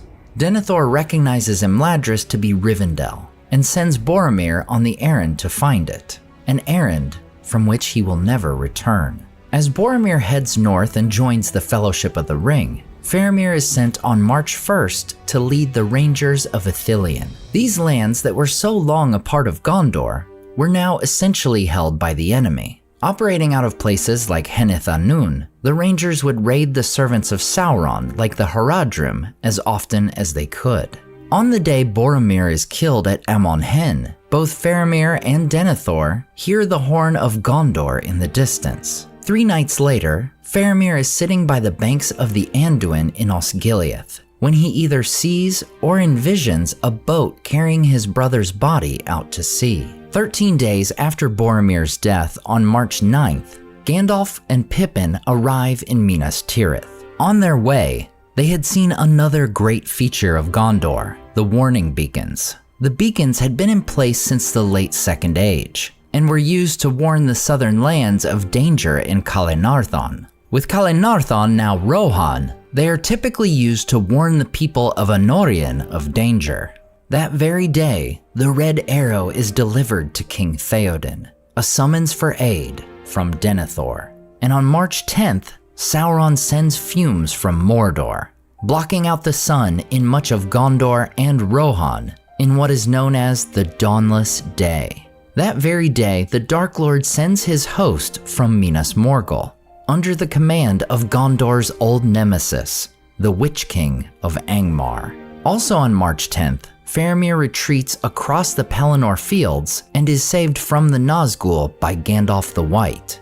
In preparation for an assault on Minas Tirith, most citizens of Gondor are sent to flee north and west. Those remaining behind are soldiers, healers, and boys who refuse to leave. In order to reinforce the capital, 3,000 men from the southern fiefs, including Belfalas and Dol Amroth, come to Minas Tirith. We are told these 3,000 soldiers are less than a tenth of what was needed. For while the Witch King marches closer to Minas Tirith, many in the south are preoccupied with fighting the Black Fleet of Umbar. Denethor sends Faramir to Osgiliath to intercept the Witch King's army on March 11th. The following morning, Sauron's host uses secret boats to cross the river and overwhelm the Gondorians, causing Faramir to retreat to the Causeway Forts on March 13th. Learning the Witch King was on the field of battle, Gandalf makes for the Ramas Ekor, where Faramir had retreated to. Thanks to a charge by his uncle Prince Imrahil, Faramir, wounded and suffering under the black breath of the Nazgul, is saved and brought back to Minas Tirith. As the Pelennor is overrun by Sauron's forces, Denethor is overcome with grief at his son's state. He loses his will to fight and gives no more thought to the defense of his city. Gandalf and Imrahil must take up command of Minas Tirith as the siege of Gondor begins. Throughout the day of March 14th, the hosts of Mordor dig pits and build siege weapons on the Pelennor. The Nazgul continue flying over the city, bringing despair to the soldiers awaiting the battle. The orcs launch stones into the city which burst into flame, followed by catapulting the severed heads of slain Gondorians over the city walls. And with the morale of the Gondorians at its lowest point, the Witch King begins his assault around midnight. The might of the Wall of Gondor and the steadfastness of many of their people held out for a time against the invaders. However, the Great Gate of Minas Tirith is broken by the battering ram Grond. In rides the Lord of the Nazgul, and there is only one who stands in defiance of him, Gandalf the White upon Shadowfax. And unlike Eärnor's steed so long ago, Shadowfax would not flee the Witch King. Just as the Witch King draws his blade, which erupts with flames, horns begin to blow in the distance. Rohan had come. Thus, the morning of March 15th brings the climax of the Battle of the Pelennor Fields, the largest and greatest of the War of the Ring. Theoden's Rohirrim strike a mighty blow to the forces of Mordor. He personally kills the chieftain of the Haradrim before being struck down by the Witch King himself. The Witch King in turn is killed by Merry and Éowyn. While this loss is hugely demoralizing for Sauron's army, Gothmog, lieutenant of Minas Morgul, assumes command, and the Southrons charge with their Mumakil. Éomer, having discovered his sister seemingly dead upon the battlefield, flies into a rage, fully prepared to die as Rohan's final leader. Another prepared to die as the final ruler of his people is Denethor, though under very different circumstances. Denethor prepares a funeral pyre for him and Faramir to burn. While Gandalf and Pippin would save Faramir, Denethor lights himself ablaze. One reason for Denethor's despair was a vision Éomer would see come to fruition. Denethor had seen a fleet of enemy ships with black sails arriving at the Rammas, prepared to enter the fight. Éomer beholds this development and believes the final stroke has come, and the Rohirrim and Gondorians will soon be destroyed. However, it was not their enemy in these ships. For Aragorn, Legolas, Gimli, the sons of Elrond, and the Grey Company had walked the paths of the dead, and the dead men had driven the Haradrim and Corsairs from the Gondorian settlements and havens. Aragorn then commandeered the Black Ships, bringing many reinforcements from the southern fiefdoms who had flocked to the banner of the heir of Isildur. Rather than Éomer being caught against overwhelming odds, the host of Mordor is now caught between hammer and anvil, and the Battle of the Pelennor Fields is a victory for Gondor and Rohan, the oath of Eorl once again fulfilled. After the victory, Aragorn furls his banner and makes camp outside the city. He appoints Imrahil the temporary lord of the city as per Gondorian law.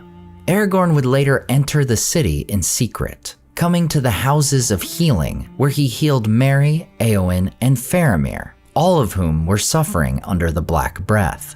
Greater than any genealogy was this fulfillment of a prophecy. The hands of the king are the hands of a healer, and so shall the rightful king be known. Word spread throughout the city, and Aragorn would work late into the night healing the citizens of Gondor. After taking counsel with Gandalf, Éomer, Imrahil, Elladan, and Elrohir, Aragorn resolves to lead a force in a distractionary attack upon Mordor, in hopes it would give Frodo a chance to destroy the One Ring. This force of 7,000 leaves Minas Tirith on March 18th. It is estimated that a defensive force of around 9,000 is left to protect the city, featuring Rohirrim, soldiers from the southern fiefdoms, and survivors of the city. The host of the west would meet an army of Sauron's orcs, trolls, Haradrim, and Easterlings, numbering over 60,000. The Great Eagles would of course also come to the battle and aid the men, and the One Ring is indeed destroyed, causing the destruction of Sauron, the Nazgul, Barad-dûr, the Black Gate, and most of Sauron's forces. With the great enemy permanently disembodied and never again a threat, Aragorn returns to Minas Tirith, where Faramir, now steward of Gondor, leads the ceremony crowning Aragorn king of Gondor and Arnor. Aragorn reinstates the role of steward of Gondor as it had once been before the line of kings failed, and makes Faramir both steward of Gondor and Prince of Ithilien. In time, Ithilien would indeed become populated once more. One group who came to dwell there are some elves of Mirkwood, led by Legolas, and it is said Ithilien once again became the fairest country in all the Westlands.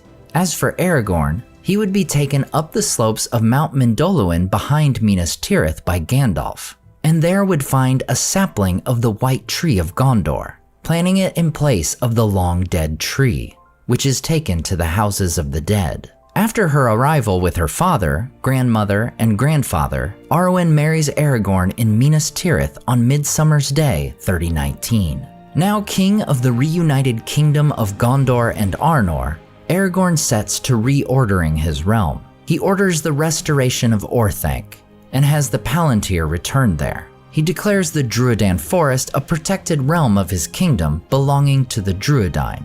The Shire is likewise declared a free land under the protection of his kingdom, and he forbids men from entering it without the leave of the halflings. He also expands the Shire to include the lands as far west as Emin Bereid. Together, Aragorn and Éomer renew the oaths of Cirion and Eorl, and due to the effects of Sauron's influence, we are told Éomer would often fulfill the oath, for there were many enemies to defeat before the White Tree could grow in peace. Together, Aragorn and Éomer would ride to both the east and south of Middle-earth, fighting and defeating the last remnants of those loyal to Sauron. We are told specifically Aragorn makes peace with the Haradrim after his coronation, and that the threat of the Corsairs was finally subdued during his reign, and the haven of Umbar finally retaken. The reign of King Aragorn II Elessar would bring prosperity not seen in Gondor for centuries. He would rule for 122 years before his death on March 1st, 120 of the Fourth Age. At this time, his son Eldarion would take the throne, inheriting a reunited kingdom unburdened by the threat of Sauron, or great enemies influenced by his presence. He is left to lead Gondor further into the new Fourth Age of Middle-earth. While we don't know much canonically of Eldarion's reign, the waning of his rule serves as the backdrop for Tolkien's abandoned sequel. To learn about that story, check out my video on The New Shadow. Continuing our journey, we head further south to the lands of Harad, where the friends of Numenor would become the enemies of their descendants. As we learned in my Easterlings video, men first awoke in Hildorien, in the far east of Middle-earth. While the Edain would migrate to Beleriand, many men would remain behind, where they are influenced by Morgoth, who works to corrupt them to his will. We are told that even among the men who fall under the Dark Lord's shadow, there is strife. And while some would settle in the eastern lands of Rhun, others would come to lands in the far south of Middle-earth. Unlike a small portion of the Easterlings, none of the men of Harad would play any role in the events of the First Age. In a way, this would be both a blessing and a curse. On one hand, they would not take part in the terrible and cataclysmic battles of the First Age. But on the other, they would not gain knowledge and craftsmanship from the elves as the Edain would. This likely contributes to their later position, trapped between a Dark Lord and a darkening kingdom. For many centuries throughout the First and early Second Ages, the Haradrim would be independent and isolated from the rest of the world, living in the vast lands in the south, of which we know very little. However, they would be directly impacted by the two great powers of the Second Age, Sauron and Numenor. By the year 600, the Numenoreans begin sailing to the east and reach the shores of Middle-earth, specifically Lindon, where they befriend Gil-galad, Círdan, and the elves of the realm. And by the 1200s, they begin making permanent settlements along the coasts of Middle-earth. Over the centuries, they would befriend the men of Middle-earth, including those of Harad, as they explore these coastal lands. And while the Haradrim had previously missed out on learning from the elves, they were now taught a great many things by the Numenoreans. The Haradrim learn a great deal about agriculture and craftsmanship from their new friends. The Numenoreans construct the great port city of Umbar, which becomes a very important location in the south. As we know, Sauron would work hard to corrupt the men of the East during this period of relative peace in Middle-earth. Likewise, he would work to corrupt the men of the South as well. Sometime around 1600 of the Second Age, the Valar decide to send their first two emissaries to Middle-earth, and the Blue Wizards sail across the sea, likely arriving at the Grey Havens. We've long known that the Blue Wizards traveled to both the east and the south of Middle-earth, as they seek to disrupt the influence of Sauron. While we've known for some time their efforts in the east were quite successful, what we recently learned from the new Nature of Middle-earth book is that the Blue Wizards also saw success in the south as well. It is believed that there was a great deal of rebellion of good Haradrim against Sauron's influence, but little leadership among them. Thus, the wizards make their way to Harad to rally those resisting Sauron, much as Gandalf would later do with the men of the West. We are told in this new book that it is in part thanks to the Blue Wizards that 93 years pass between Sauron creating his One Ring and the Dark Lord finally making his war on the elves of Eriador. However, Numenor itself would fall under a shadow and become a second threat to the Haradrim. As the centuries roll on, the Numenorean kings, and by extension their people, grow bitter over their perceived curse of mortality. While having lifespans far greater than the men of places like Harad, the Numenorean lifespan was nothing compared to the immortal elves. Thus, bitterness against the Valar and Eldar grows among the island nation. In 1869, Tar-Kiryatan becomes the 12th king of Numenor, which marks a turning point for their relationship with Harad. Kiryatan leads his people to set themselves up as lords above the men of Middle-earth, including the Haradrim. They demand the men of the south to pay tributes of both goods and wealth. For quite some time, Sauron did not dare to challenge the might of the Numenoreans. They were simply too great a force. However, after the creation of the Rings of Power and the reveal of the Nazgul, Sauron comes to rule as a god-king over many men in the east and the south. Under Sauron's rule, these men build many towns and walls of stone and become fierce warriors. So let's take stock of the situation in Harad as it stands in the middle of the Second Age. We know that the evil Numenorean kings have set themselves up as oppressors over the port cities of Harad. In 2280, these kings' men make Umbar into a great fortress. We know that Sauron is, in both the south and the east, worshipped by many as a god-king. And we know that the Blue Wizards are working against Sauron in both realms, among those who would oppose the Dark Lord. Now this is just my own speculation here, but I can't help but imagine that the Blue Wizards are not only fighting a battle on two fronts, being the east and the south, but also fighting two enemies within the south itself, trapped between the opposing sides of Sauron and Numenor, neither of which being truly on the side of the Haradrim themselves, but merely seeking influence over them. After what is likely hundreds of years of struggle in the region, Ar-Pharazôn is enraged by Sauron's claims to be the Lord of the Earth and King of Men, and lands a mighty fleet at Umbar in 3261. They marched through the lands of Harad to meet Sauron in combat. However, the might of Numenor is so great that Sauron's servants flee rather than face them. Sauron, realizing he cannot defeat Numenor through military might, humbles himself before Ar-Pharazôn and is taken prisoner to Numenor. Initially, we may think this would be a net positive for the Haradrim. One of their oppressors has been removed from their lands. However, it would only get worse. In a remarkably short time, Sauron becomes Ar-Pharazôn's chief advisor, and under the Dark Lord's influence, the evil Numenoreans become even more ruthless in their oppression of Harad. The king's men begin enslaving not only the good Numenoreans, known as the Faithful, but also men from Harad, with Sauron using both for human sacrifices to Morgoth. As we know, Sauron's corruption of Numenor would directly lead to its destruction, and while the faithful Numenoreans would escape to create the realms of Gondor and Arnor, many of the king's men living in Harad survive as well, thus becoming the Black Numenoreans.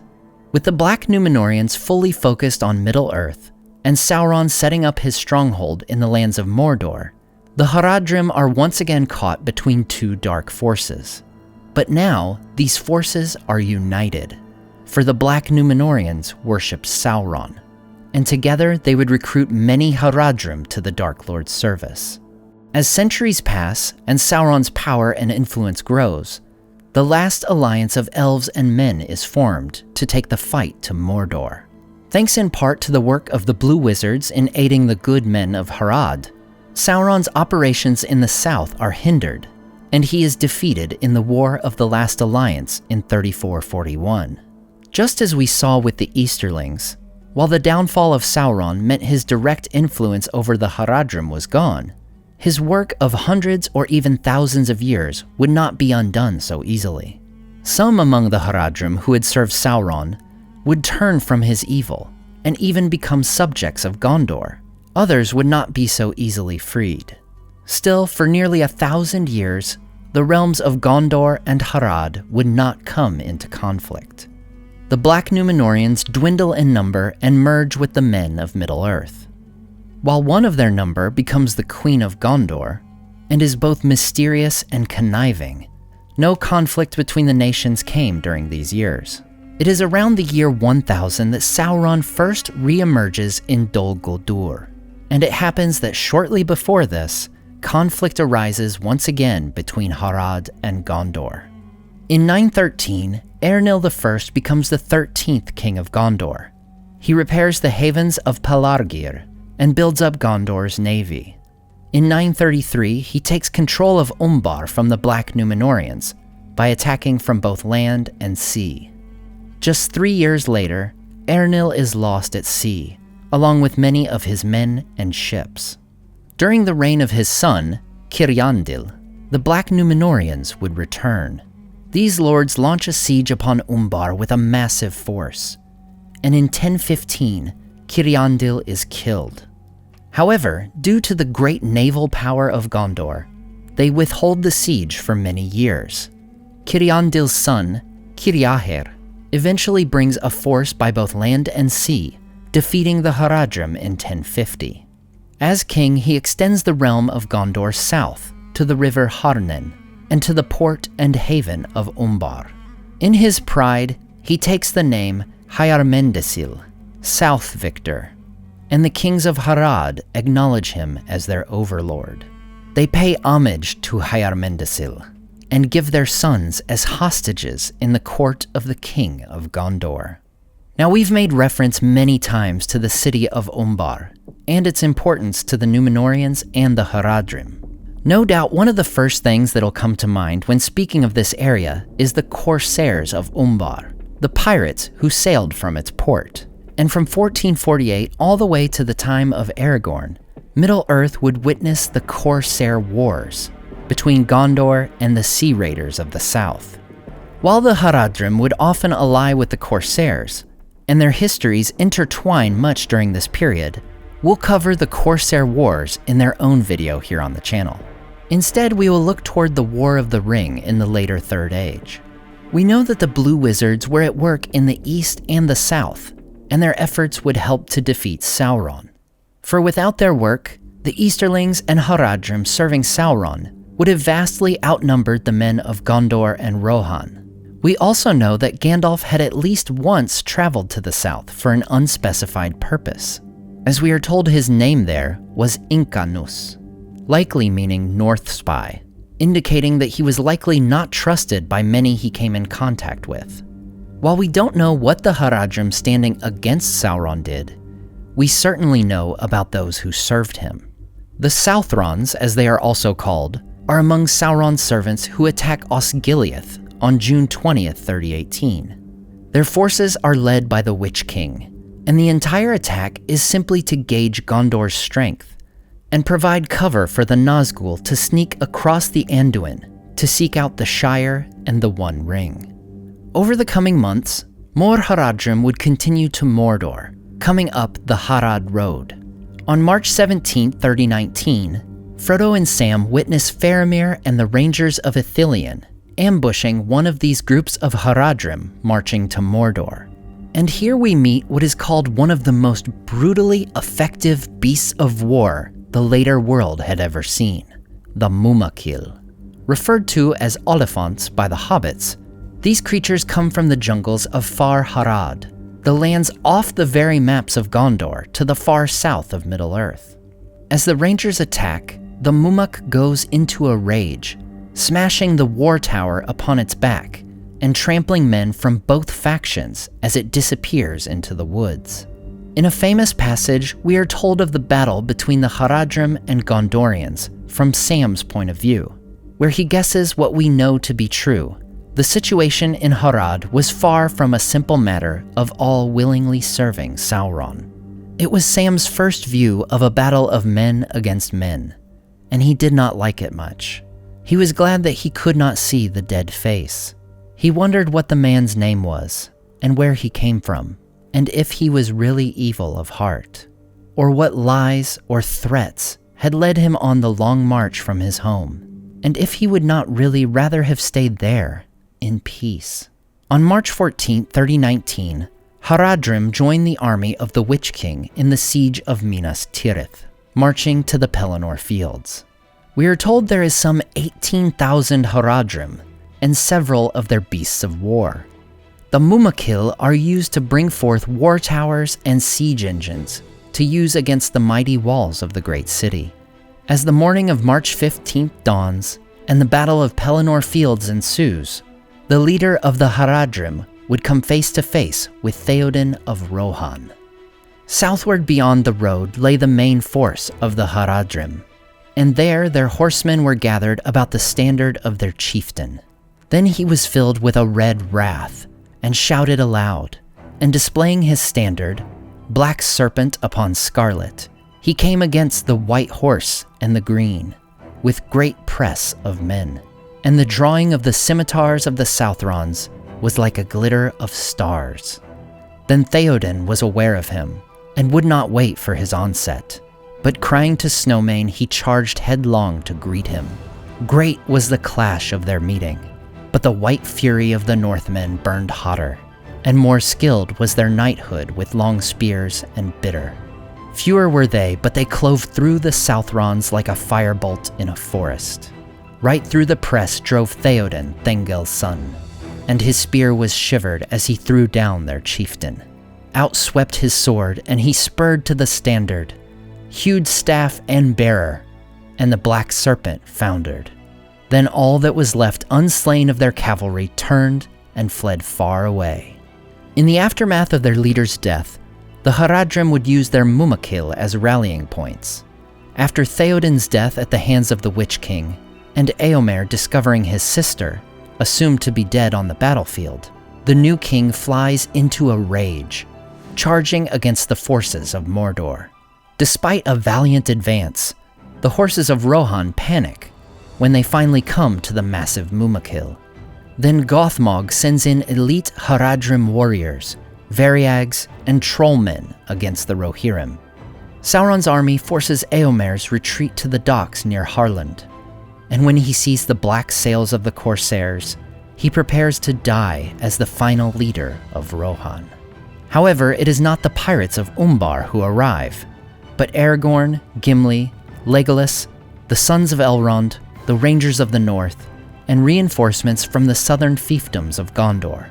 A great portion of Sauron's forces are now caught between Eomer and Aragorn, as if between hammer and anvil. As most flee in a scattered retreat, many Easterlings and Haradrim hold their ground and fight to the very death. 10 days later, Aragorn leads the remnants of the Men of the West to march upon the Black Gate of Mordor. Sauron's army of orcs, trolls, and men outnumber the Gondorians and Rohirrim by more than 10 to 1. The men of Gondor and Rohan are trapped, and the hopeless battle ensues. But in that moment, Gollum, having bitten the ring from Frodo's finger, slips into the cracks of doom, and the One Ring is finally destroyed. With Sauron's power overthrown, and his Nazgul destroyed in the eruption of the volcano, the orcs and creatures of Sauron were completely directionless. They mindlessly flee, some falling into pits, others killing themselves, and many retreating to unknown lands. Among the men, many Easterlings and Haradrim surrender or flee. Others, perhaps those most ensnared by Sauron, banded together and fought on to their deaths. Once again, with the defeat of Sauron, this time never to return, the lands of Rhun and Harad are finally freed from his rule and influence. However, as we saw in my Easterlings video, the ancient and long-standing corruption does not immediately go away, though it does seem that the men of Harad were more easily freed than those of Rhun, where Sauron had no doubt spent more of his time. We are told that after Aragorn is made king of the reunited kingdom, he makes peace with the men of Harad, and that he completely subdues the city of Umbar. And while Eomer and Aragorn would occasionally need to march to the south or the east to maintain peace, the relationship with the men of the south was largely a positive one. We are even told that embassies would travel from Harad and visit Aragorn's court in Minas Tirith. The Haradrim we meet are great warriors and tamers of the mighty Mumakil. While they would be among Sauron's fiercest servants, we also know that, like the Easterlings, many of their number instead refused Sauron, possibly fighting against him alongside the likes of the Blue Wizards. In the days of peace in the Fourth Age, with Sauron defeated and the Corsairs subdued, there would finally be the opportunity for peace to reign in the lands of the South, the lands of the Haradrim. Before moving to an even more obscure realm, we will next take a focused look at a unique people within Harad, the Corsairs, and their port of Umbar. As we know from my video on the Black Numenoreans, one of their greatest strongholds was the haven of Umbar. Being of the race of the mighty ship kings, it should come as no surprise that both the Numenoreans who fled and established Gondor and those living in Umbar were accomplished seafarers. Throughout the early centuries of the Third Age, these Black Numenoreans would pillage along the coasts of Gondor. There would be an ongoing struggle, as the haven of Umbar is fought over between the kings of Gondor and the Black Numenoreans.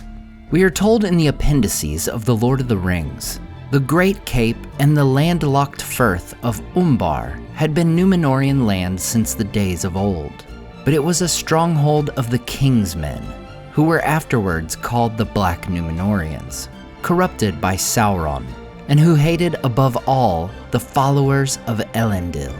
After the fall of Sauron, their race swiftly dwindled or became merged with the middlemen of Middle-earth, but they inherited without lessening their hatred of Gondor. A crucial moment in the history of both Gondor and Umbar comes in 1432, the kinstrife. This civil war in Gondor will certainly get its own video, so that we may go into greater detail, but it comes when Eldacar becomes the 21st king of Gondor. Because his mother was from the Northmen of Rhovanion, many of the Numenorean-descended Gondorians viewed him as a half-breed, with no right to rule. Foremost of these peoples was Castamir, Eldacar's second cousin, who is also captain of the ships, the leader of Gondor's navy. Castamir stages a successful rebellion in 1437, seizing control of the capital of Osgiliath, forcing Eldacar into hiding, and publicly executing the king's son, Ornendil. 10 years into Castamir's cruel and disastrous rule, Eldacar returns, killing Castamir in the Battle of the Crossings of Erui. The following year, the sons of Castamir are driven from Pelargir by the king, and they are forced to retreat to Umbar. By this time, Umbar was solidified as a bitter enemy of Gondor, and a safe haven for all those who opposed it. These sons of Castamir the Usurper, the former leader of Gondor's fleet, form a new military power, the Corsairs of Umbar. The Corsairs would often ally with those among the Haradrim who were loyal to Sauron. In 1540, Harad and the Corsairs launch a brief war upon Gondor, in which they kill King Aldamir. Nearly 100 years later, two descendants of Castamir himself lead the Corsairs in raiding Pelargir, once again killing a reigning king of Gondor. As Gondor falls victim to the Great Plague immediately afterward, the Corsairs raid up and down the Gondorian coast, as far north as Anfalas. Finally, in 1810, King Telumetar leads the Gondorians in a massive attack upon Umbar itself. He drives away the Corsairs and kills the last descendants of Castamir in the battle. In honor of his defeat of the pirates, he takes the name Umbardasil, meaning conqueror of Umbar. For a time, Umbar would be held by Gondor. However, as new evils fall upon Gondor, the men of Harad take the haven for their own. Over the years, the Haradrim would mix with the Corsairs, and the Numenorean race would dwindle in this area. By the time of ruling steward Cirion, the Corsairs would once again plague the coasts of Gondor, adding to his threats from the Balkoth in the east. Gondor would be aided during this time by the Eotheid of the north, resulting in the founding of their great ally, the Kingdom of Rohan. In yet another case of successful attacks on Gondorian leadership, the Corsairs are involved in a conflict with Dol Amroth in 2746, killing the Prince of Dol Amroth. Over 300 years later, the Corsairs would launch 3 great fleets. They would raid and invade the lands of Gondor along the coast, traveling as far north as the mouth of Isen. One of these groups formed an alliance with Wulf the Dunlending, who held a short occupation of Rohan. By spring 2759, Beregond, the son of the steward of Gondor, had driven out the invaders. The next conflict between these great powers of the southern lands comes during the reign of steward Ecthelion II. As always, the Corsairs were a constant threat to Gondor's coasts, trading ships, fishing vessels, and even the Gondorian navy. In 2980, Ecthelion's most trusted advisor is a man named Thorongil, who voices concern that the Corsairs posed a great risk for the southern fiefs of Gondor. With the steward's permission, Thorongil, the man we know as Aragorn, leads a small fleet in a surprise attack within the Gulf and havens of Umbar itself. Caught unprepared, the Corsairs are devastated. Many of their ships are burned and destroyed, and Aragorn kills the captain of the haven.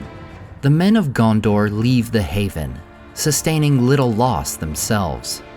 Thanks to Aragorn, the threat of the Corsairs would be diminished in the days to come. Though still a force to be reckoned with, they were nowhere near their previous might. The Corsairs would next hoist their black sails, and those of red bearing the Great Eye, during the War of the Ring, in alliance with Sauron. Their fleet, comprising of 50 great ships and smaller vessels beyond count, is raiding the lands of Lebanon, attacking the southern lands of Gondor, as the army of the Witch King makes war upon Minas Tirith. However, on March 13, 3019, Aragorn summons the Oathbreakers, the dead men of Dunharrow, to fulfill their oath. The heir of Isildur leads the dead men and the Grey Company to Pelargir, where no sword was needed. To every ship they came that was drawn up, and then they passed over the water to those that were anchored, and all the mariners were filled with a madness of terror and leaped overboard, save the slaves chained to the oars. Reckless we rode among our fleeing foes, driving them like leaves until we came to the shore. And then to each of the great ships that remained, Aragorn sent one of the Dunedain, and they comforted the captives that were aboard, and bade them put aside fear and be free. Whatever threat the surviving Corsairs may have posed in the days after the king's return was put to rest during Aragorn's reign. We are told that he would finally subdue the threat of Umbar. Under King Elisar, these lands of Middle-earth would have unprecedented peace. The slaves of Mordor are freed, the influence of Sauron is gone, and Aragorn would receive embassies from the east, the south, and Dunland. Finally, the old hatreds that stemmed from both Sauron and the days of Numenor would be washed away, and the seas of Middle-earth would be made safe once again. Next, we take a look at the realm that may be the most remote and unknown of all, the realm of Khand. The land of Khand lies to the southeast of Mordor, and indeed their most memorable appearance would come alongside the forces of Sauron. However, while it is sparse, their history goes many centuries prior to the War of the Ring. In the late 1800s of the Third Age, a fierce group of Easterlings, known as the wayriders, would seek to invade Gondor. And while they would be defeated and forced to retreat to Rhun, we find in unfinished tales that the wayriders would invade other lands. The eastern wayriders had been spreading southward, beyond Mordor, and were in conflict with the peoples of Khand and their neighbors further south. So not only did the wayriders come into conflict with the men of Khand, but also presumably those of near Harad. However, Tolkien then tells us that these groups made peace with one another, deciding they would band together to attack Gondor. As these particular histories we possess in Tolkien's writings are the accounts of Gondor, we do not know for certain how this alliance was formed. However, it seemed clear to those historians that these scattered enemies had neither the will nor wisdom to ally in concerted action against Gondor. Indeed, the most likely explanation is that this was all orchestrated by Sauron himself. And there are likely multiple reasons this alliance would benefit Sauron. Clearly, having more armies attacking Gondor would be a benefit to Mordor. However, this is possibly also a move to protect his own lands. As we look at the map of Middle-earth, we see that Khand is uniquely positioned.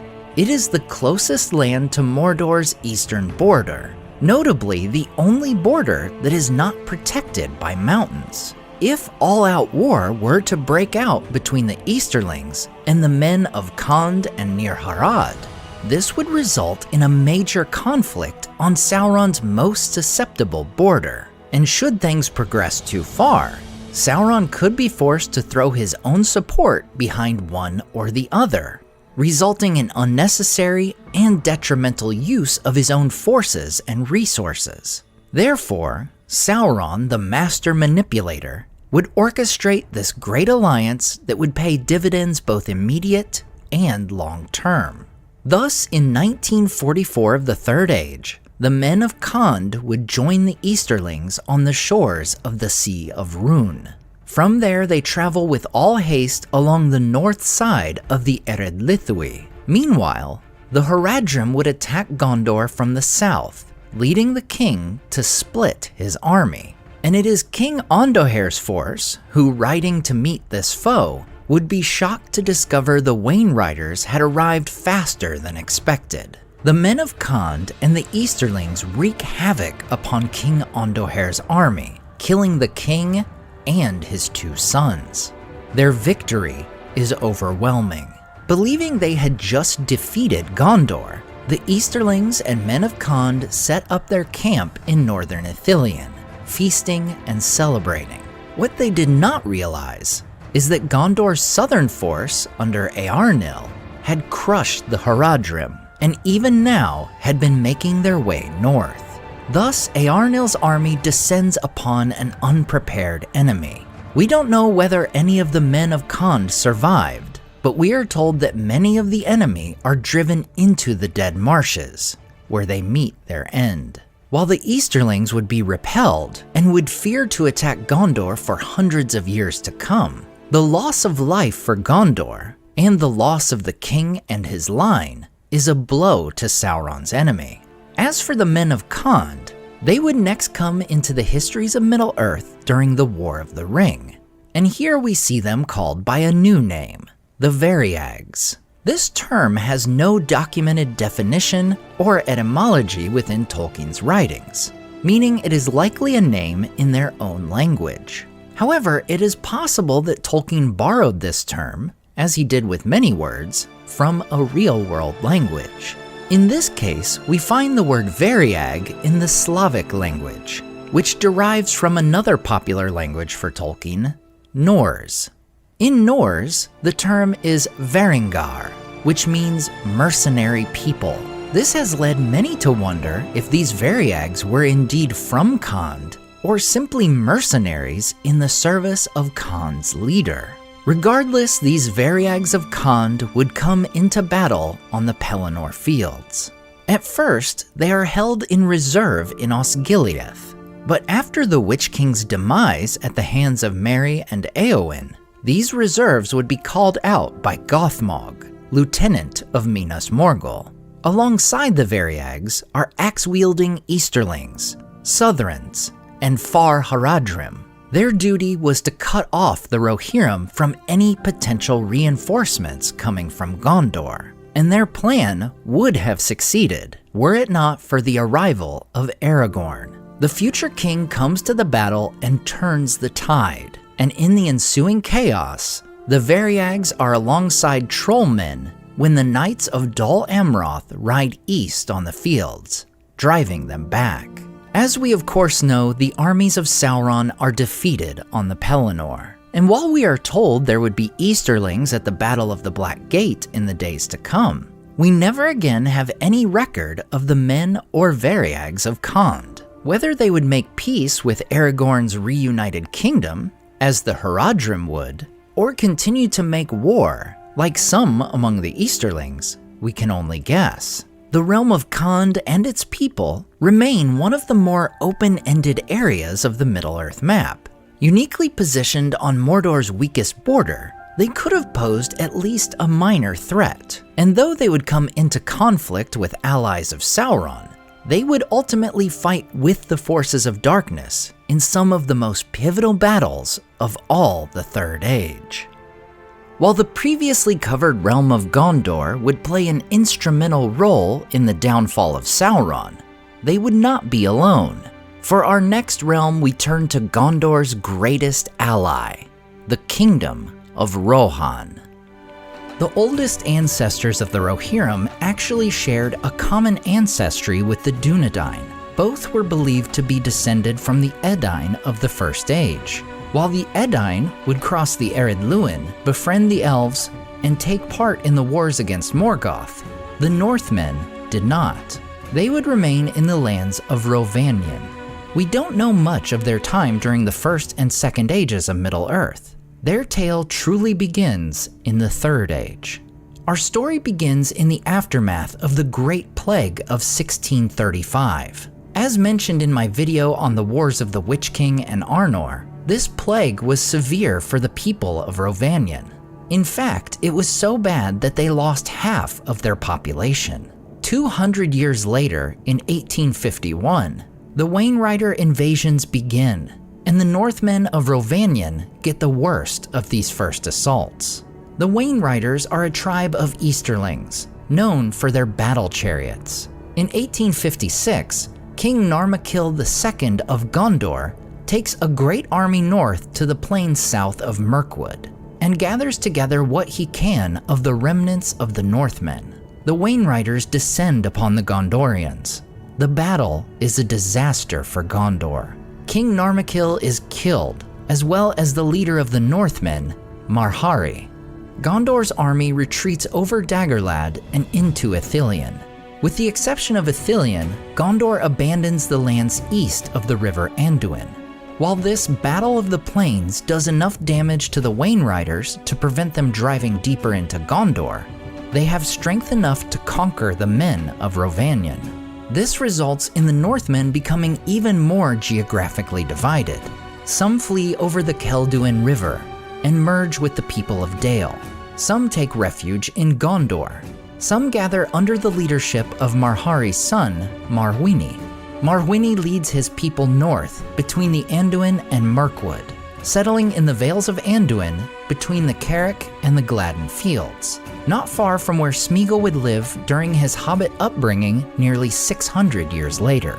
Over the next 40 years, many of the men of Rhovanion would be enslaved by the wayriders. Marwini is joined by many fugitives coming through Mirkwood, whose land was taken by the wayriders. Marwini becomes the first lord of this new civilization of men, the Eotheid.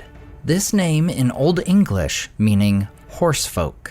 In 1899, Marwini discovers that the wayriders are planning a raid on Kalenardhon, a large area in the northern portion of Gondor.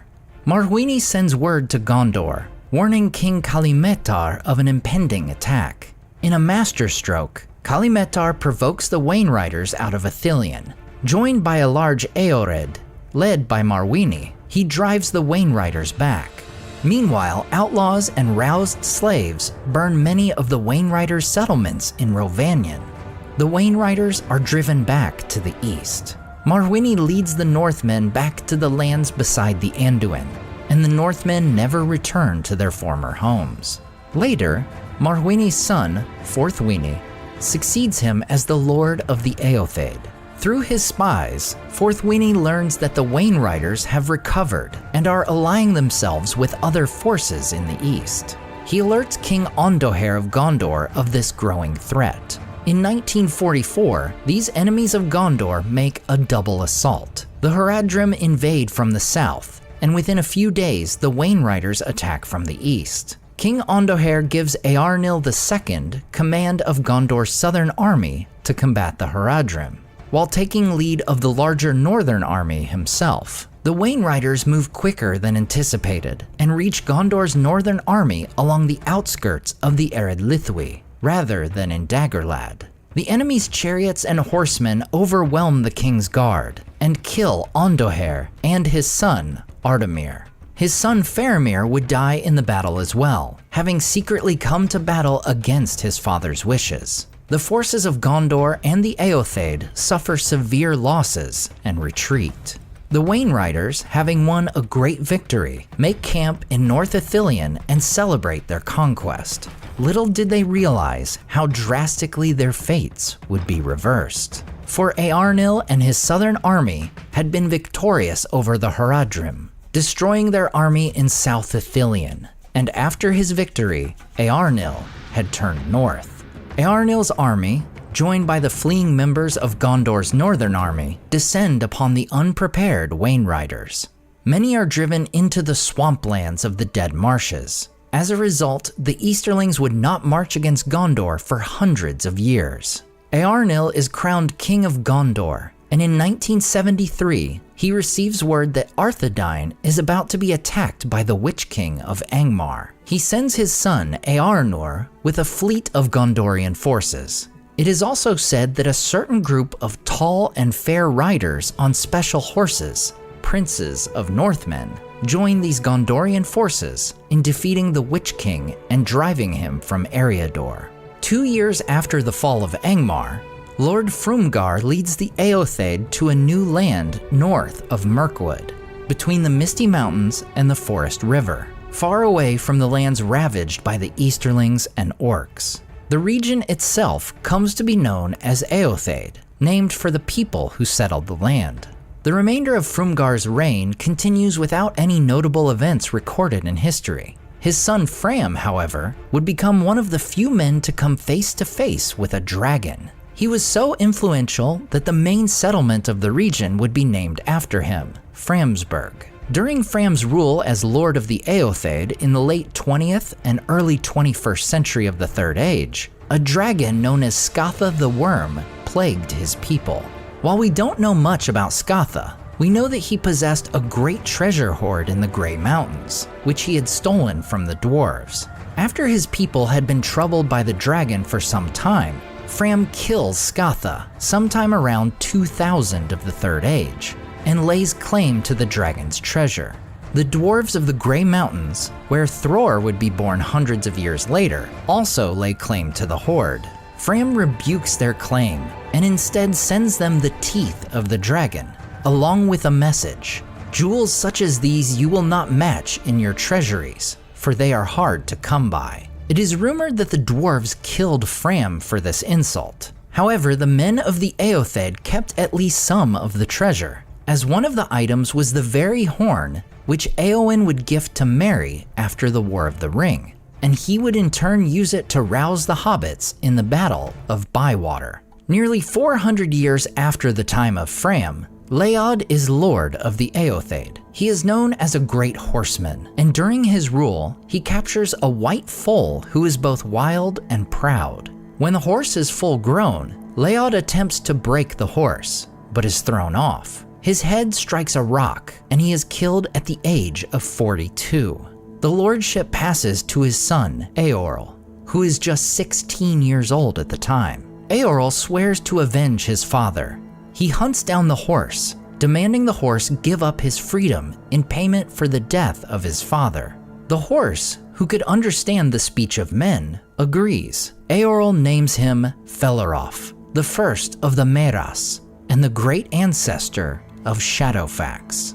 Years later, in 2510, Lord Kirion, the ruling steward of Gondor, receives word that hosts of men are mustering along the southern edge of Mirkwood. with plans to invade Gondor. Cirion sends 6 volunteer riders to attempt the 950-mile journey through Kalenardhon, over the Undeeps, and past the shadow of Dol Guldur to ask their friends of old, the Eotheid, for aid.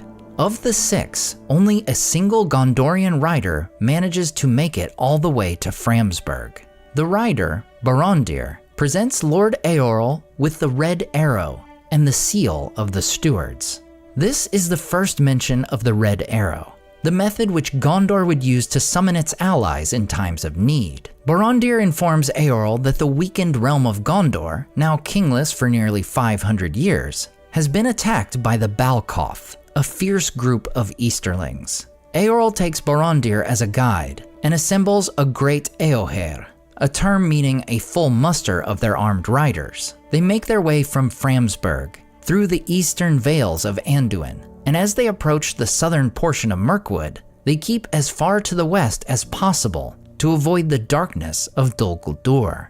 In Unfinished Tales, it says, Eorl did not halt. "Ride on," he commanded. "There is no other way to take. After so long a road shall we be held back from battle by a river mist."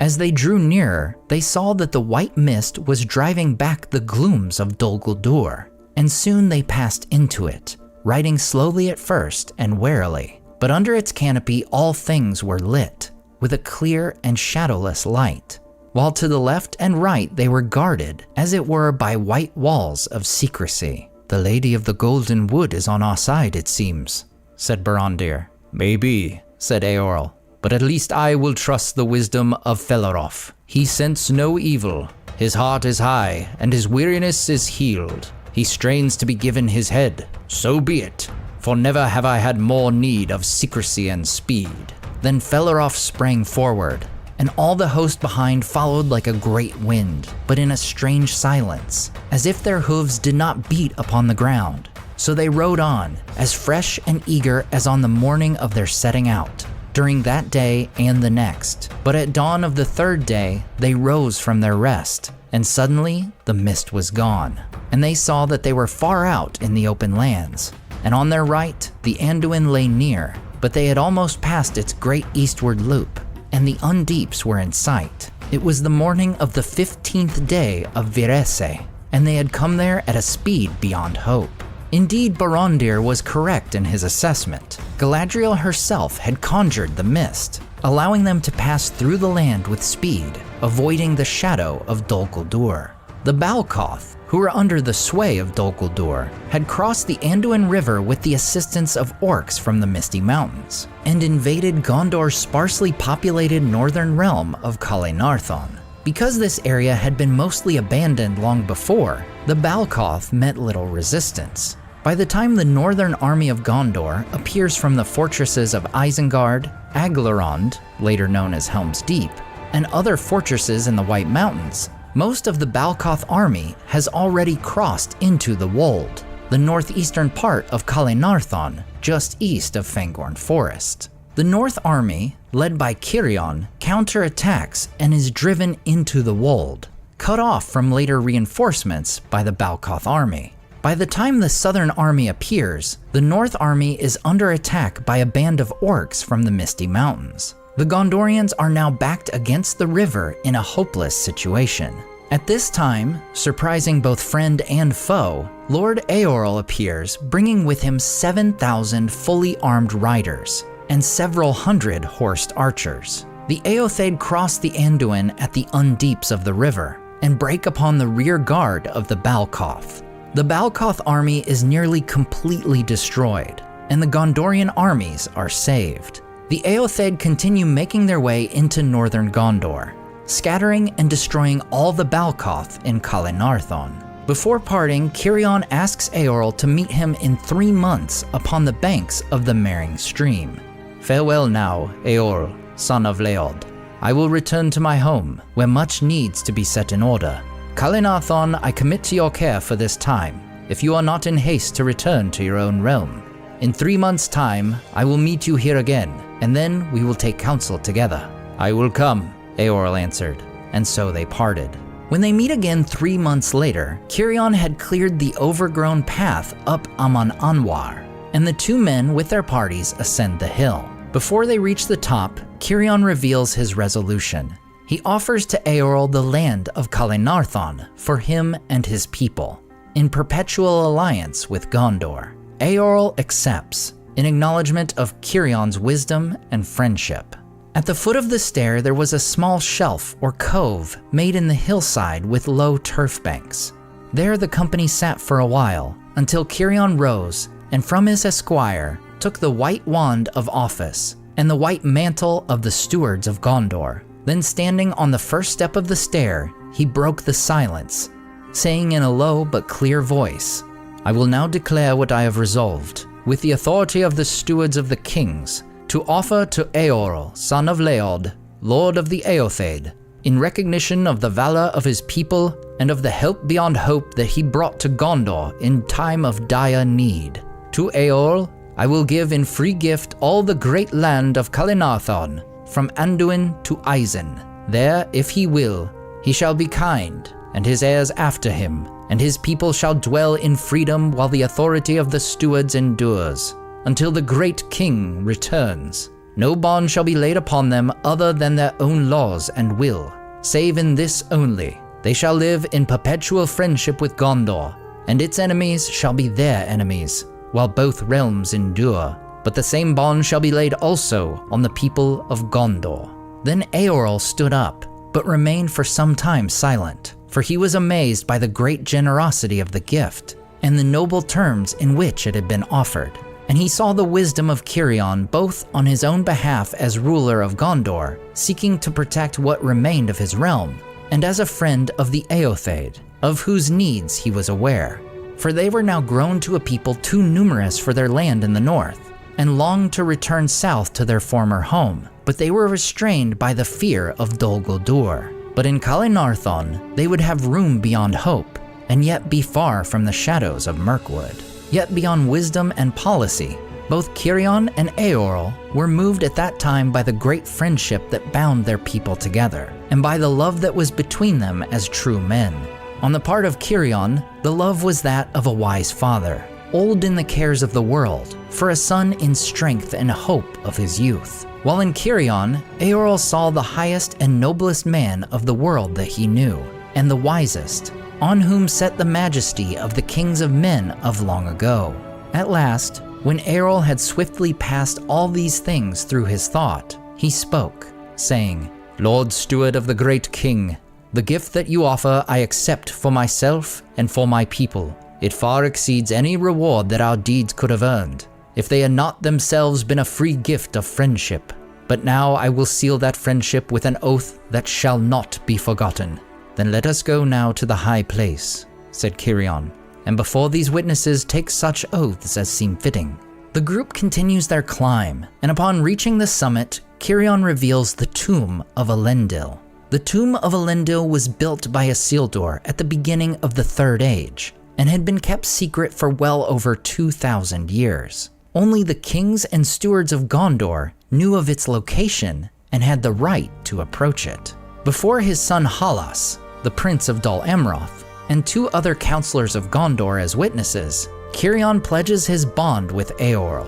In return, Eorl swears the oath of Eorl and becomes the first king of Rohan.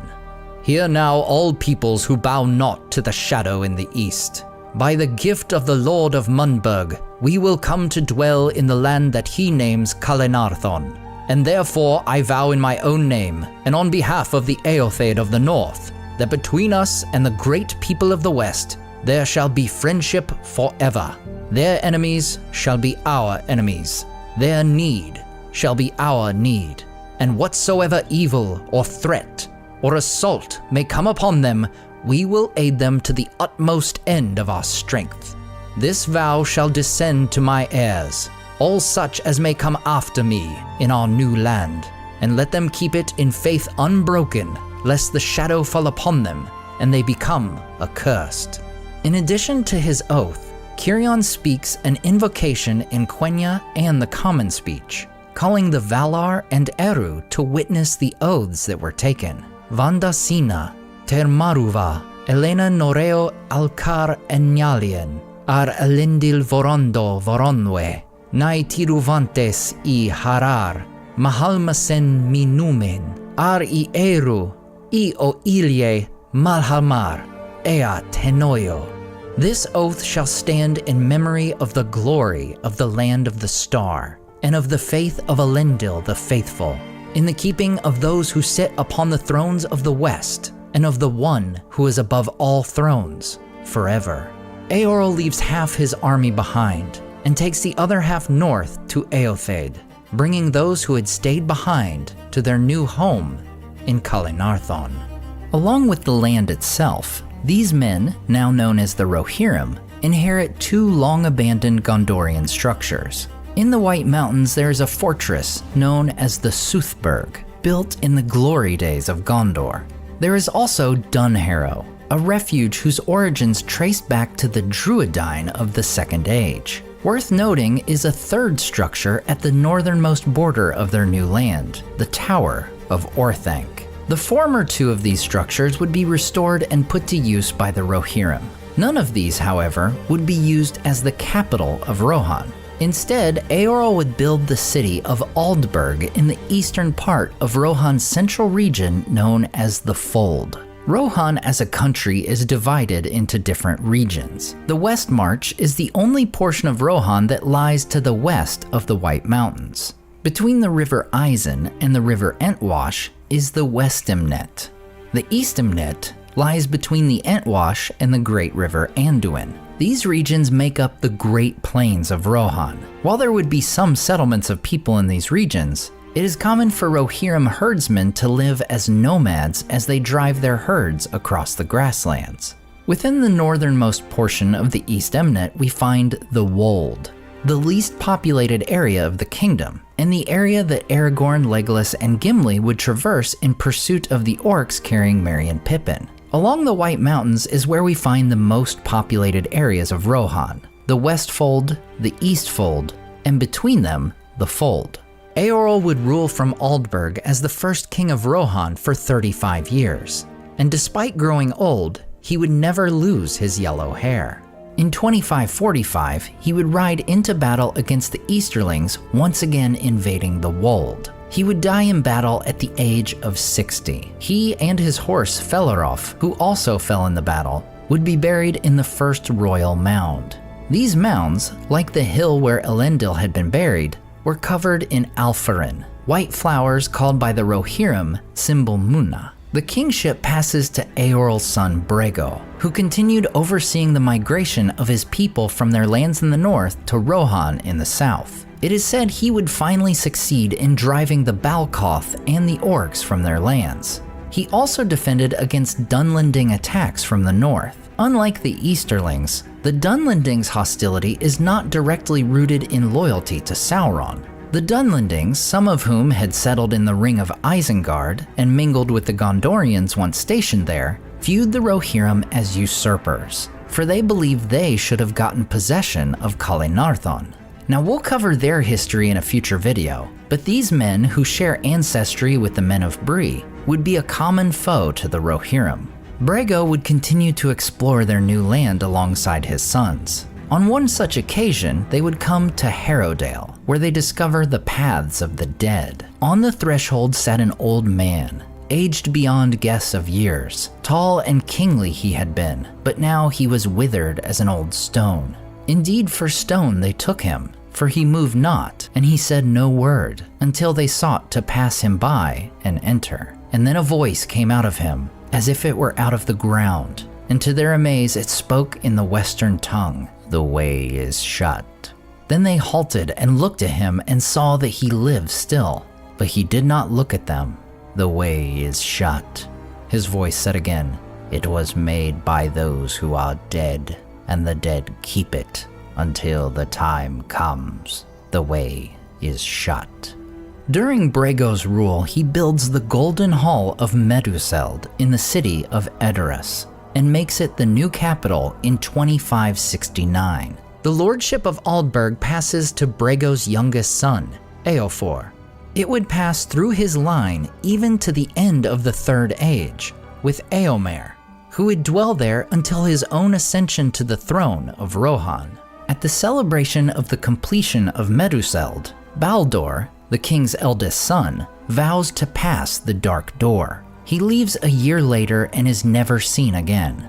Over 400 years later, while traveling the paths of the dead, Aragorn and the Grey Company find the remains of a golden-clad knight, his sword broken and notched, and his legs ruptured.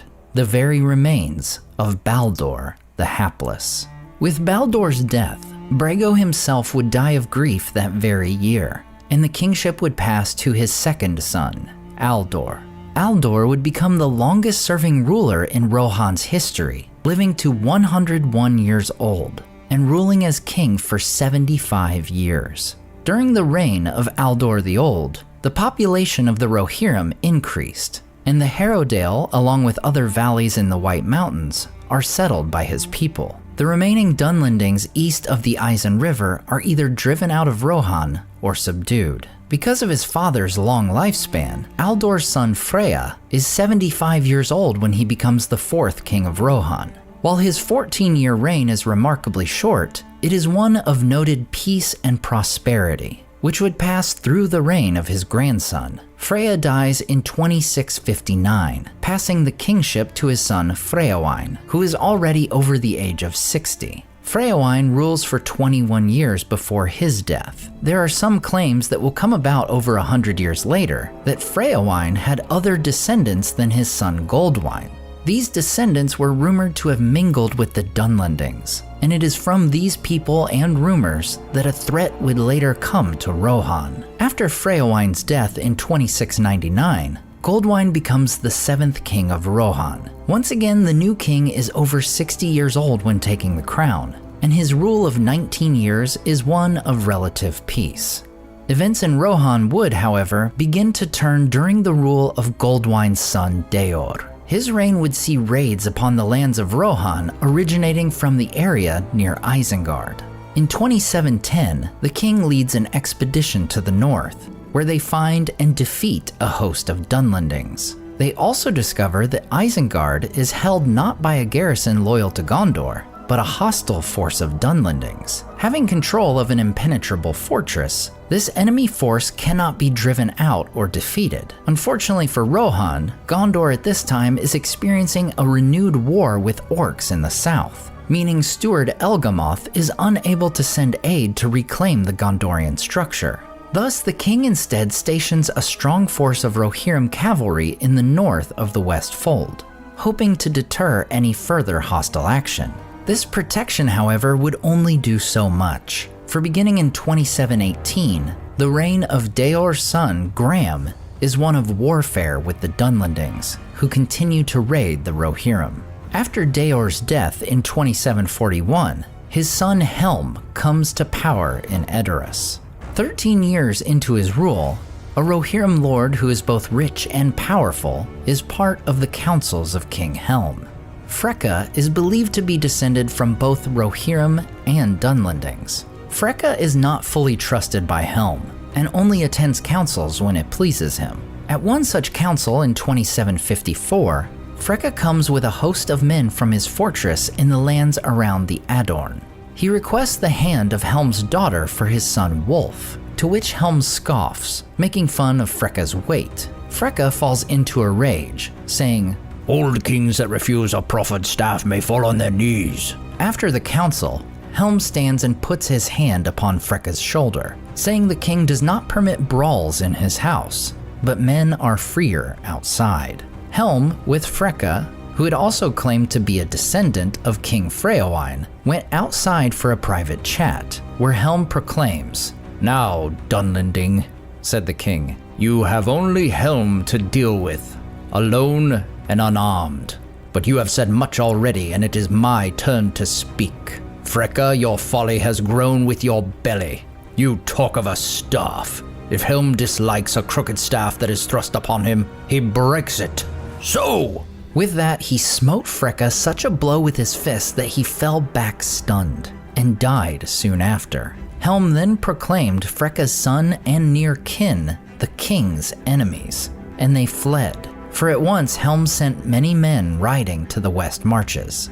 It is likely that Helm's punch of Freyja, resulting in the latter's death, is what earned him the name Hammerhand. While Freyja's men would leave Edoras, they would return 4 years later in great force. In 2758, the Dunlendings, reinforced by the Corsairs of Umbar, who had launched attacks throughout the coast of Gondor, launch an invasion of Rohan. Helm leads the Rohirrim in a battle at the crossings of Isen, but are defeated and forced to withdraw to the Soothburg. The Dunlendings and Southrons overrun the lands of Rohan, laying siege to the Soothburg and sacking the capital of Edoras. Wulf kills Helm's son, Prince Haleth, and takes the throne in the Golden Hall, claiming the kingship of Rohan. Helm's second son, Hama, was with him, trapped in the Soothburg during the ensuing long winter, an especially cold and harsh winter that would see many lives lost in both Rohan and the Shire. Sometime after Yule, Hama would lead a group out of the Soothburg to find food for the starving Rohirrim in the fortress. However, they would be lost to the snow and never return. The king would grow gaunt from both grief and famine, but would still find a way to strike fear into the hearts of his enemies and enact some level of vengeance. It is said the dread of Helm Hammerhand alone was worth many men in the defense of the burg. He would go out by himself, clad in white, and stalk like a snow troll into the camps of his enemies, and slay many men with his hands. It was believed that if he bore no weapon would bite on him. The Dunlendings said that if he could find no food, he ate men. That tale lasted long in Dunland. Helm had a great horn, and soon it was marked that before he sallied forth, he would blow a blast upon it that echoed in the deep.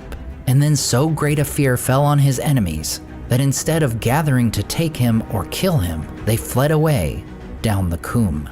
After one of these nighttime raids, during which his men heard the horn, Helm did not return. The following morning, the Rohirrim discovered their king was dead.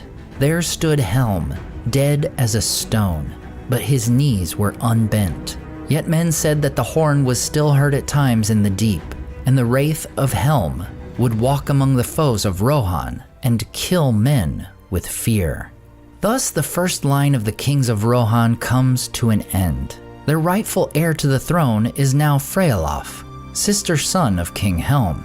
Freyalof was among a group of Rohirrim who, in the aftermath of the Dunlending invasion, took refuge in Dunharrow. As spring finally comes to Rohan, Freyalof leads a daring surprise raid against the Dunlending-occupied Edoras. Freyalof avenges his uncle and cousins, killing the usurper Wulf and reclaiming the capital. Freyalof claims his rightful place as king, and with Gondor now able to send aid, they clear the Dunlendings from Rohan, reclaiming the lands of their fathers. It is in the aftermath of this long-fought ordeal, and at the very coronation of Freyalof, that the wizard Saruman comes to Rohan. He brings gifts and lavishes praise for the valor of the Rohirrim. He then offers to take up residence in Isengard.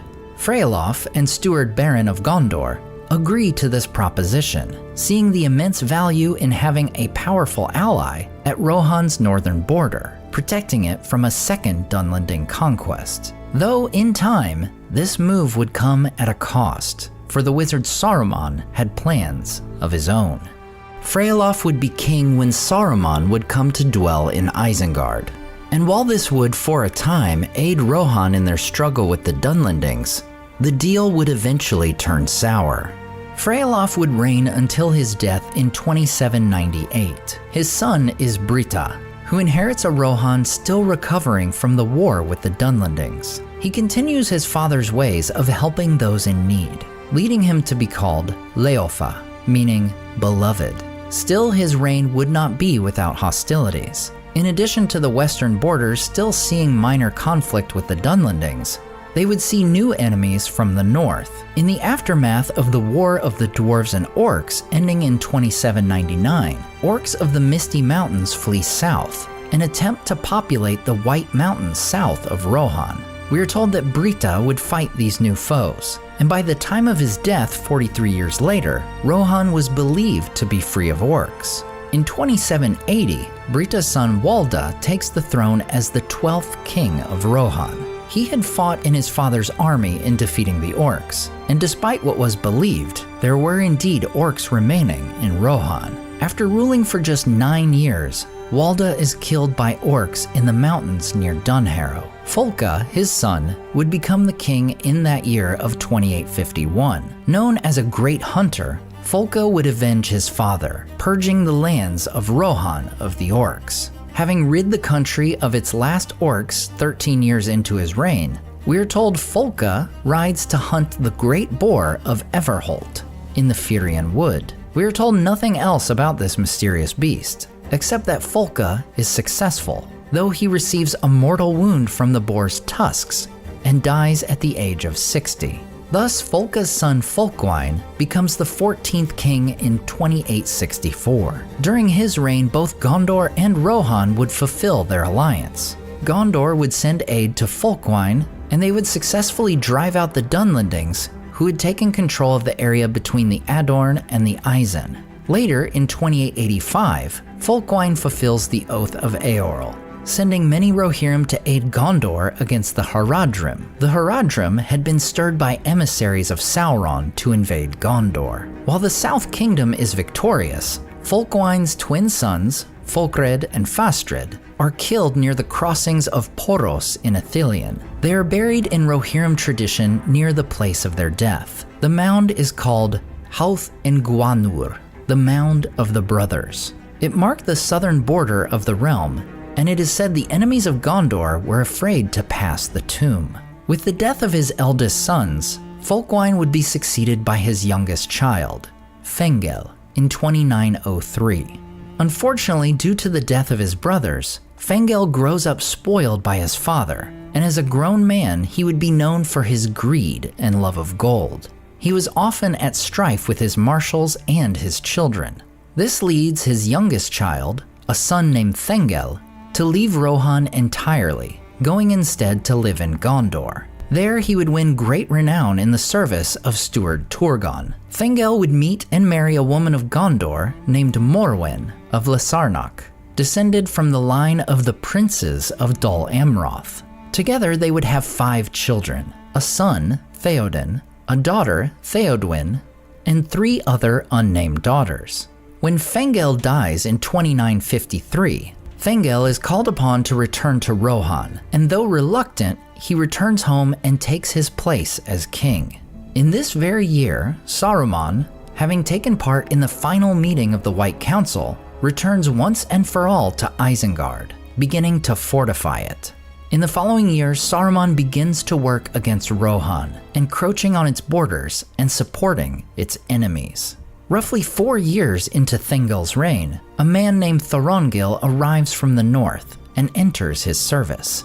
He would ride with the king for some time, before answering the call for aid from steward Ecthelion II and leaving for Gondor. Decades later, Thorongil would return to fight alongside Thengel's son, though now using his rightful name of Aragorn.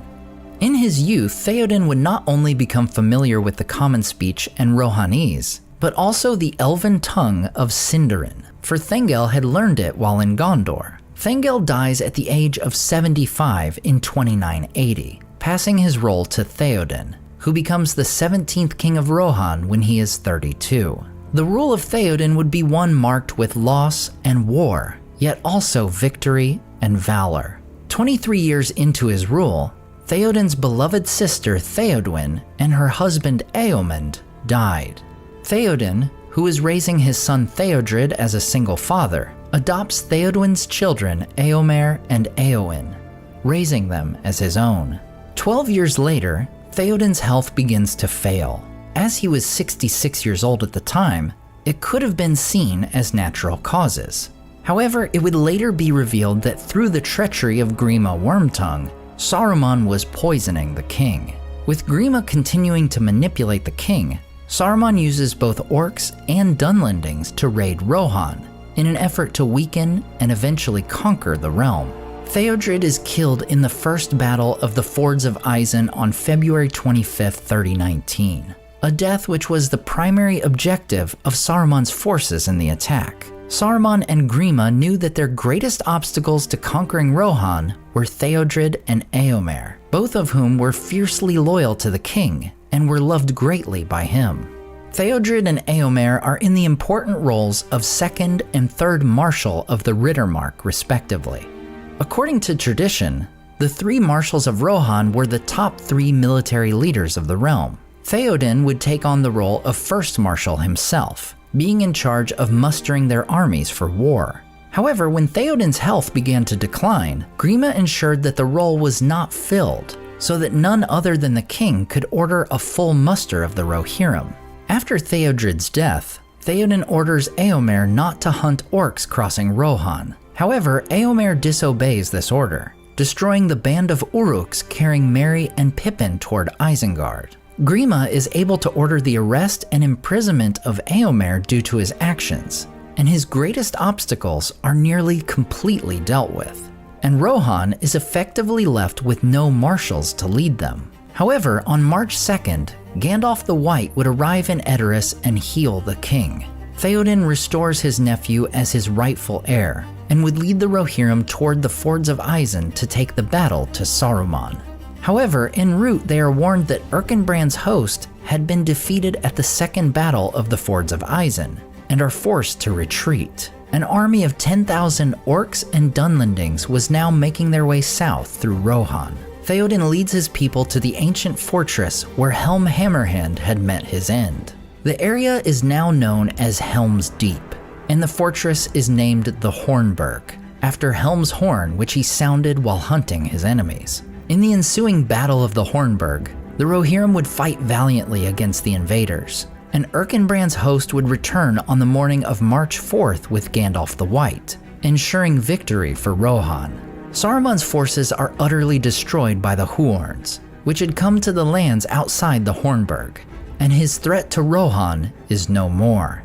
After their victory, the king is known as Theoden Ednu, meaning the renewed, having finally and completely overcome the evil of Saruman. Upon meeting Meriadoc Brandybuck and Peregrine Took at Isengard, Theoden actually recognizes their race, calling them Holbitla, which is Old English for hole dweller. He is familiar with hobbits through the folklore of his people, and remembers the tale that they would spout smoke from their mouths, a reference perhaps to their love of pipeweed. While initially puzzling as to how the Rohirrim of all free folk would be familiar with the hobbits, the answer comes from the early days of their two races. For when the Eothade had dwelt in the upper Vales of Anduin, there was a race of Stoor hobbits living in the Vales of Anduin near Gladden Fields. No doubt this would be a likely time for the horsemen to come across the Holbitla. 5 days later, Theoden comes to Dunharrow, and on that very day he receives a messenger from Gondor. The errand rider, Hirgon, presents to Theoden the red arrow, delivering steward Denethor's request to bring all the Rohirrim as quickly as possible to Minas Tirith. The following day, Theoden would lead 6,000 riders as they begin their journey to Minas Tirith, leaving the lands of Rohan behind them. En route to Gondor, they are made aware of a host of orcs upon the road from Minas Tirith. Coming to the Druidan forest, Theoden meets with the leader of the Woses, also known as the Druidine, Gon Burigan. Gon offers to guide the Rohirrim on long-abandoned and forgotten roads through the forest. He realizes that should Gondor be saved, the orcs will be driven off, but he also declares that should Rohan be victorious, they will leave the wild men alone in the woods and not hunt them like beasts anymore. Theoden quickly agrees to this arrangement, and we are left with no further detail on the history between the Druidine and the Rohirrim. When this hunting might have taken place in Rohan's history, whether it was a case of mistaken identity like the dwarves and elves thousands of years earlier, or really any details, we can only guess. As we know, the Rohirrim would arrive at the Pelennor Fields and would indeed help turn the tide of battle, fulfilling the Oath of Eorl once again. Theoden is mortally wounded by the Witch King, and after Merry and Éowyn destroy the Witch King, a new king of Rohan would rise. With the death of Theodred and now Theoden, the second line of the kings of Rohan is ended, and the third line begins with Éomer, the 18th king of Rohan. Having lost his uncle and seemingly his sister upon the battlefield, Éomer flies into a rage, shouting death and ride to ruin and the world's ending. Just as the king loses hope at the sign of ships approaching Gondor, Aragorn's banner is unfurled, and the two leaders would ride to victory. While Éowyn would be healed in the Houses of Healing, Éomer would once again ride with Aragorn into battle, this time at the Black Gate of Mordor. Returning to Gondor victorious, Éomer and his people would witness the coronation of King Elessar on May 1st, 3019. 1 week later, he renews the Oath of Eorl with Aragorn, the two kings pledging the friendship of their realms forever. That same day, he and Éowyn would leave to return to Edoras, for there was much to set in order after so many battles. Éomer returns to Minas Tirith on July 18th, leaving the following day to bear Theoden's body back to Edoras. On August 10th, Theoden is laid to rest in the mounds outside the city. Éowyn is betrothed to Faramir, and along with her brother, she gives Meriadoc Brandybuck the Rohirric name Holdwine, meaning loyal friend.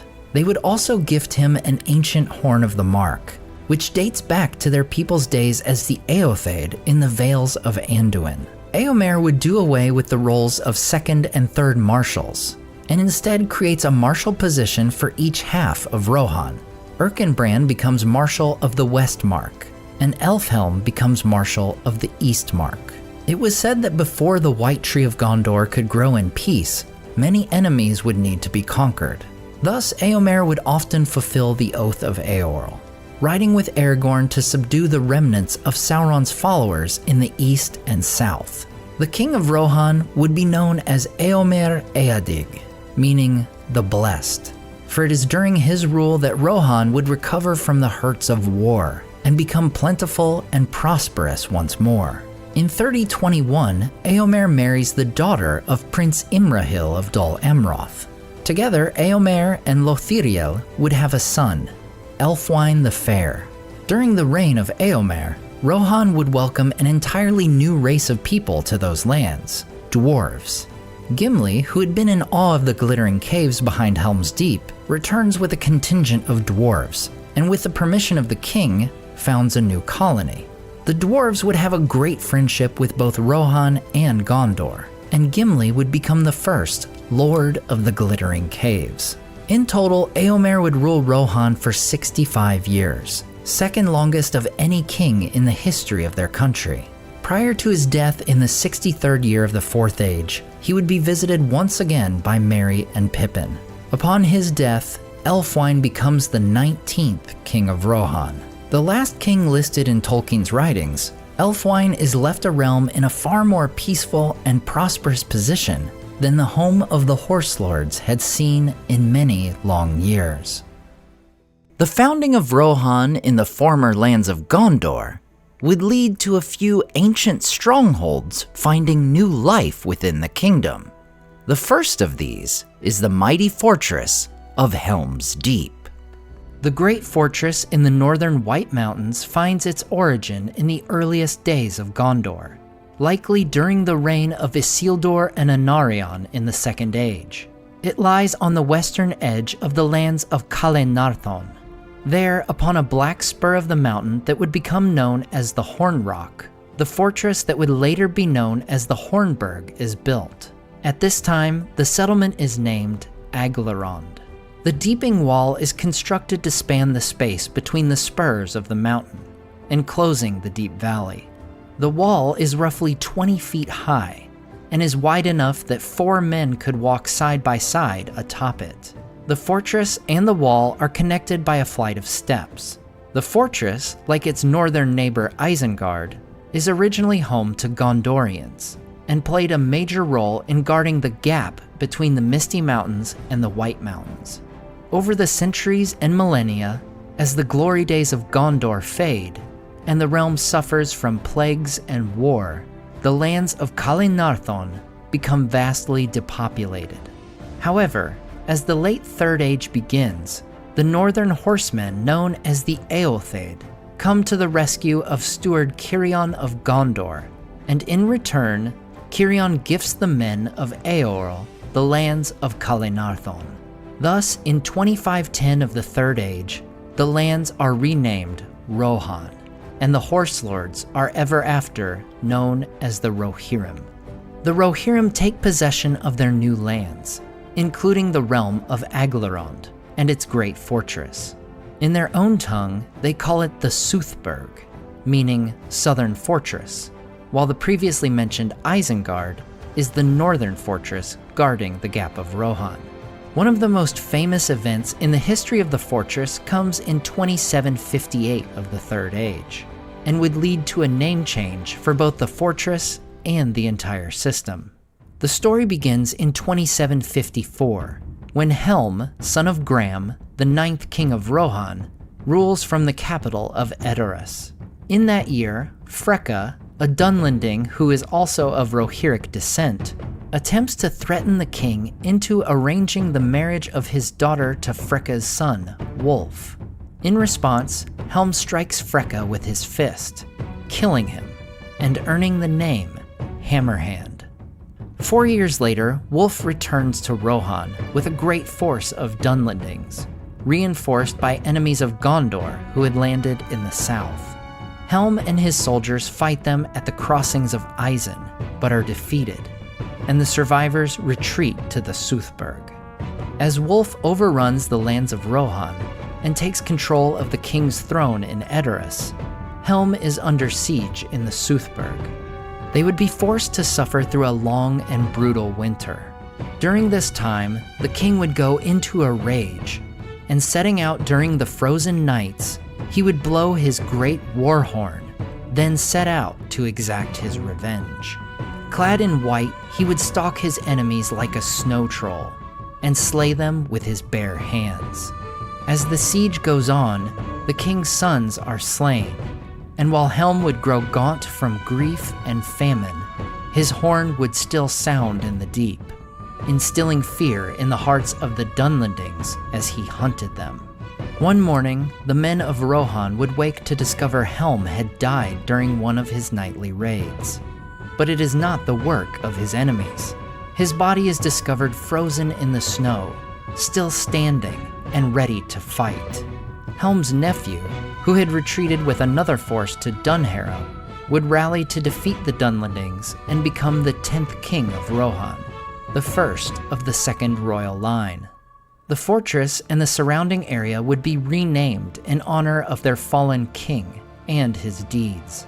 Aglarond is now known as Helm's Deep, and the Soothburg is renamed the Hornberg, in honor of the king's war horn that filled his enemies with dread.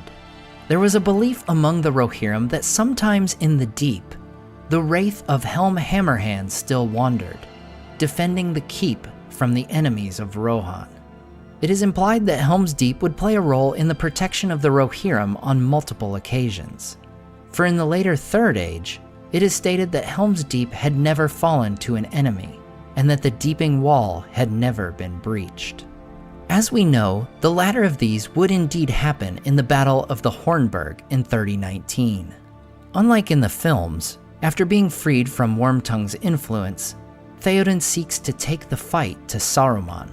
He leads his army from Edoras toward Isengard, while Éowyn leads the civilian population to Dunharrow, as it is more defensible than Edoras.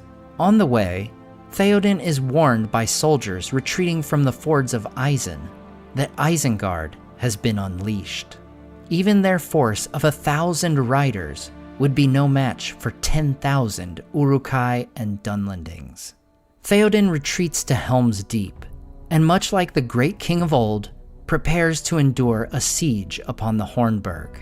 There we meet Gamling the Old, the leader of the Watchers of Helm's Dyke.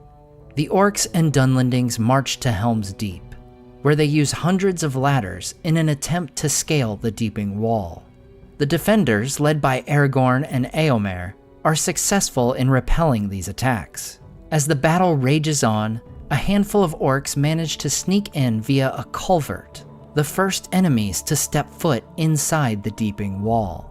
After their attack, they are quickly driven back, and Gimli supervises the men of Rohan in blocking the culvert.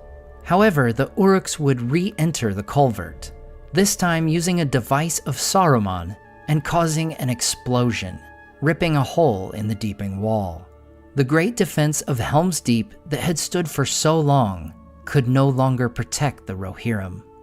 While some soldiers, Gimli among them, retreat to the glittering caves, others, including Aragorn, go into the Hornberg. Once again, the Uruks seek to use Saruman's explosive power to breach the keep. At this very moment, the horn of Helm's Deep sounds once again, and Aragorn and Theoden lead the men of the Hornberg and those of the caves in a last-ditch effort to strive against the invaders. They cut through their enemies and arrive at Helm's Dyke. To the surprise of all, in the dawn of March 4th, the Huorns had come and blocked the retreat of Saruman's army.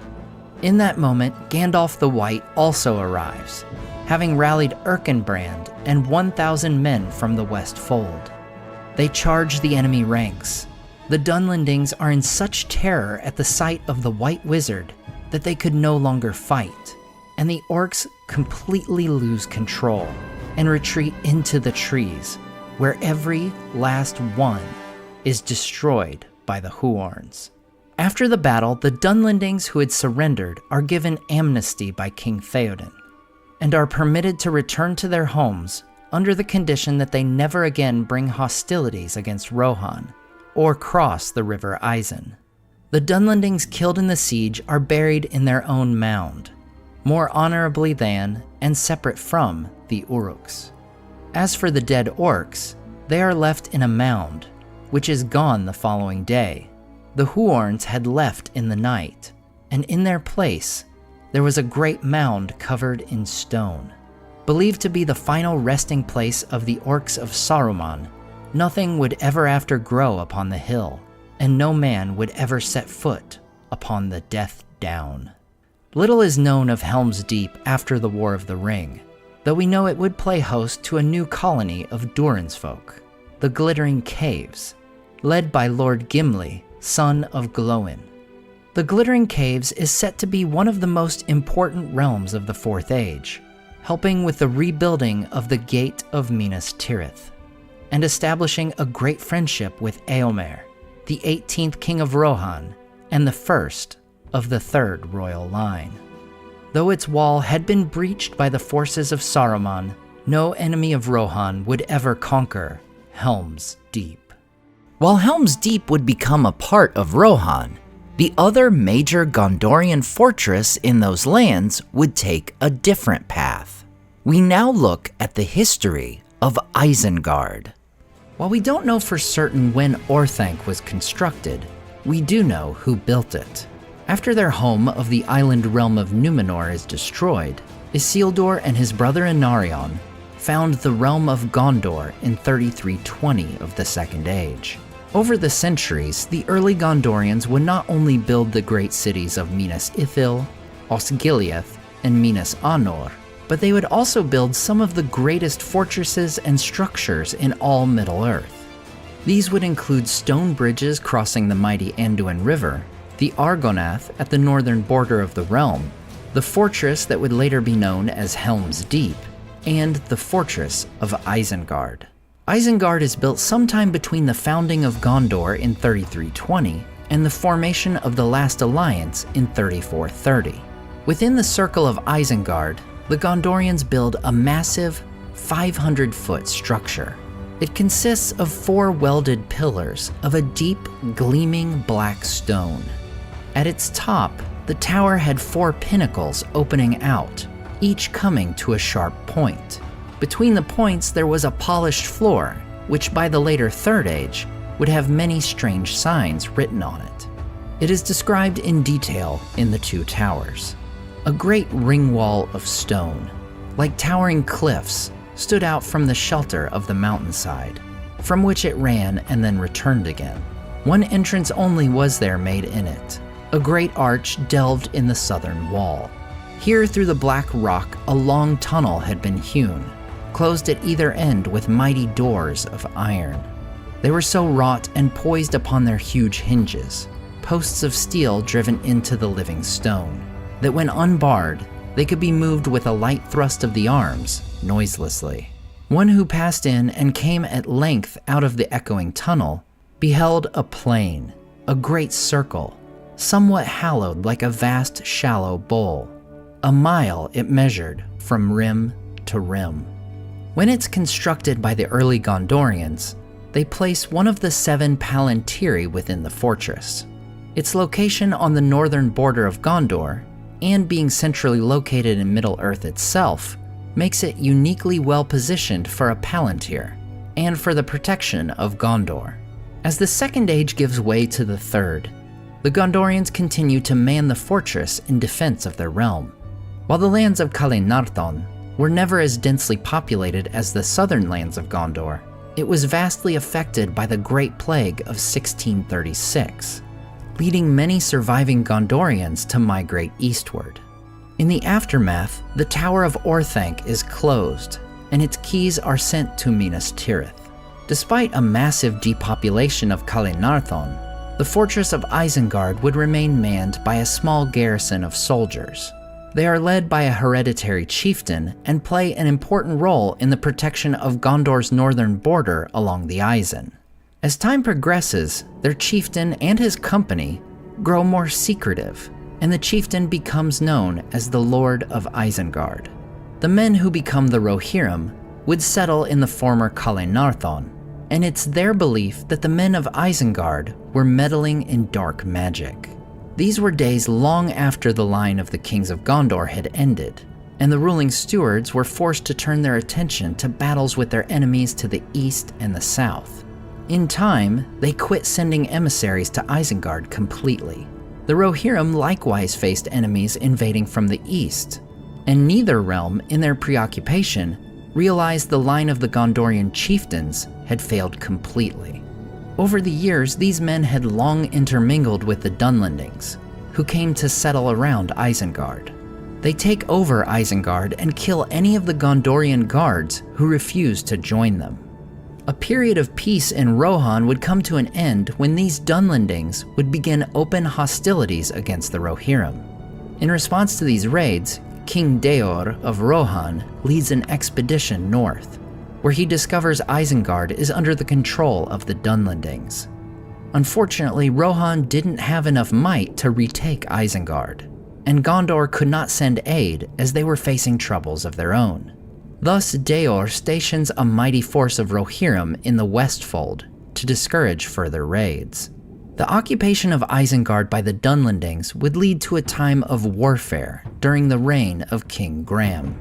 Things would come to a head during the reign of Gram's son, Helm Hammerhand. These events are covered in full in my Helm Hammerhand video, but Wulf would lead the Dunlendings to invade Rohan and overthrow Edoras. During the long winter, they laid siege to the Hornberg, and the Dunlendings would not only suffer during the brutal winter, but many would also be killed by Helm Hammerhand himself. In the end, Helm's nephew Freyalof would avenge his uncle and become the new king. Near the end of 2759, Freyalof drives the Dunlendings from Isengard, reclaiming the realm. With both Gondor and Rohan suffering from war and the long winter, they face a dilemma. History has shown the importance of guarding their northern border, and the risk of letting Isengard fall into enemy hands. It just so happens that at this time, the wizard Saruman returns from his travels in the east. He offers to Freyalof and Steward Baron of Gondor that he could take up residence at Isengard. Both Freyalof and Baron gladly welcome the idea of one of the Istari guarding their northern border. Baron gives Saruman the keys of Orthanc, and the valley becomes known as Nan Curunir, the Valley of Saruman. After the final meeting of the White Council in 2953, Saruman makes Isengard his permanent residence and begins fortifying it. By now, he already covets the One Ring. As he anticipated, Saruman discovers the Palantir in the Tower of Orthanc, and around the year 3000, he uses it for the first time. Sauron, using the Ithil stone that had been moved to Barad-dûr, begins corrupting the wizard's mind to his will. Saruman would continue operating in secret, searching for the ring. It is also around this time, and perhaps slightly before, that Saruman would begin amassing orcs in the caverns beneath Isengard. Nearly 20 years later, Gandalf the Grey comes to Isengard seeking Saruman's advice. Saruman reveals his treachery and demands Gandalf to join with him. When Gandalf refuses, he's imprisoned atop Orthanc.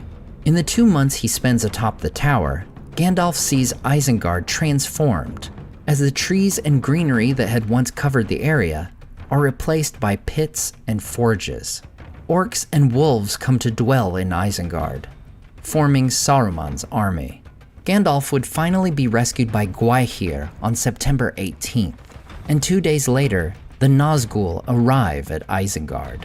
They are sent by Sauron after failing in their search east of the Misty Mountains, for he believes Saruman now had information regarding the ring. However, we are told that even the Nazgul had not the strength to assault the Ring of Isengard. Instead, Saruman's voice speaks from the very gate of Isengard itself, telling the Witch King that Gandalf had departed toward Rohan, and the Nazgul ride off. Saruman would send forth his armies from Isengard during the early days of the War of the Ring. His offensive against Rohan begins on February 25th, 3019. And as the Fellowship passes the Argonath, Saruman's forces attack the Rohirrim in the first battle of the Fords of Isen. The orcs are victorious, and Saruman's goal of killing King Theoden's son Theodred is achieved. On March 2nd, Saruman launches a second offensive, resulting in the second battle of the Fords of Isen. The army includes not only the Uruk-hai Saruman had bred in the caverns below Isengard, but also Dunlendings, the longtime enemies of Rohan. With Isengard unleashed, Saruman's army would continue on to Helm's Deep. That night, another battle would be fought, the Battle of Isengard. Unlooked for, the Ents of Fangorn Forest would fight back at Saruman for the destruction he had wrought upon their woods. Treebeard and his Ents overrun the small group of orcs and men left in the fortress.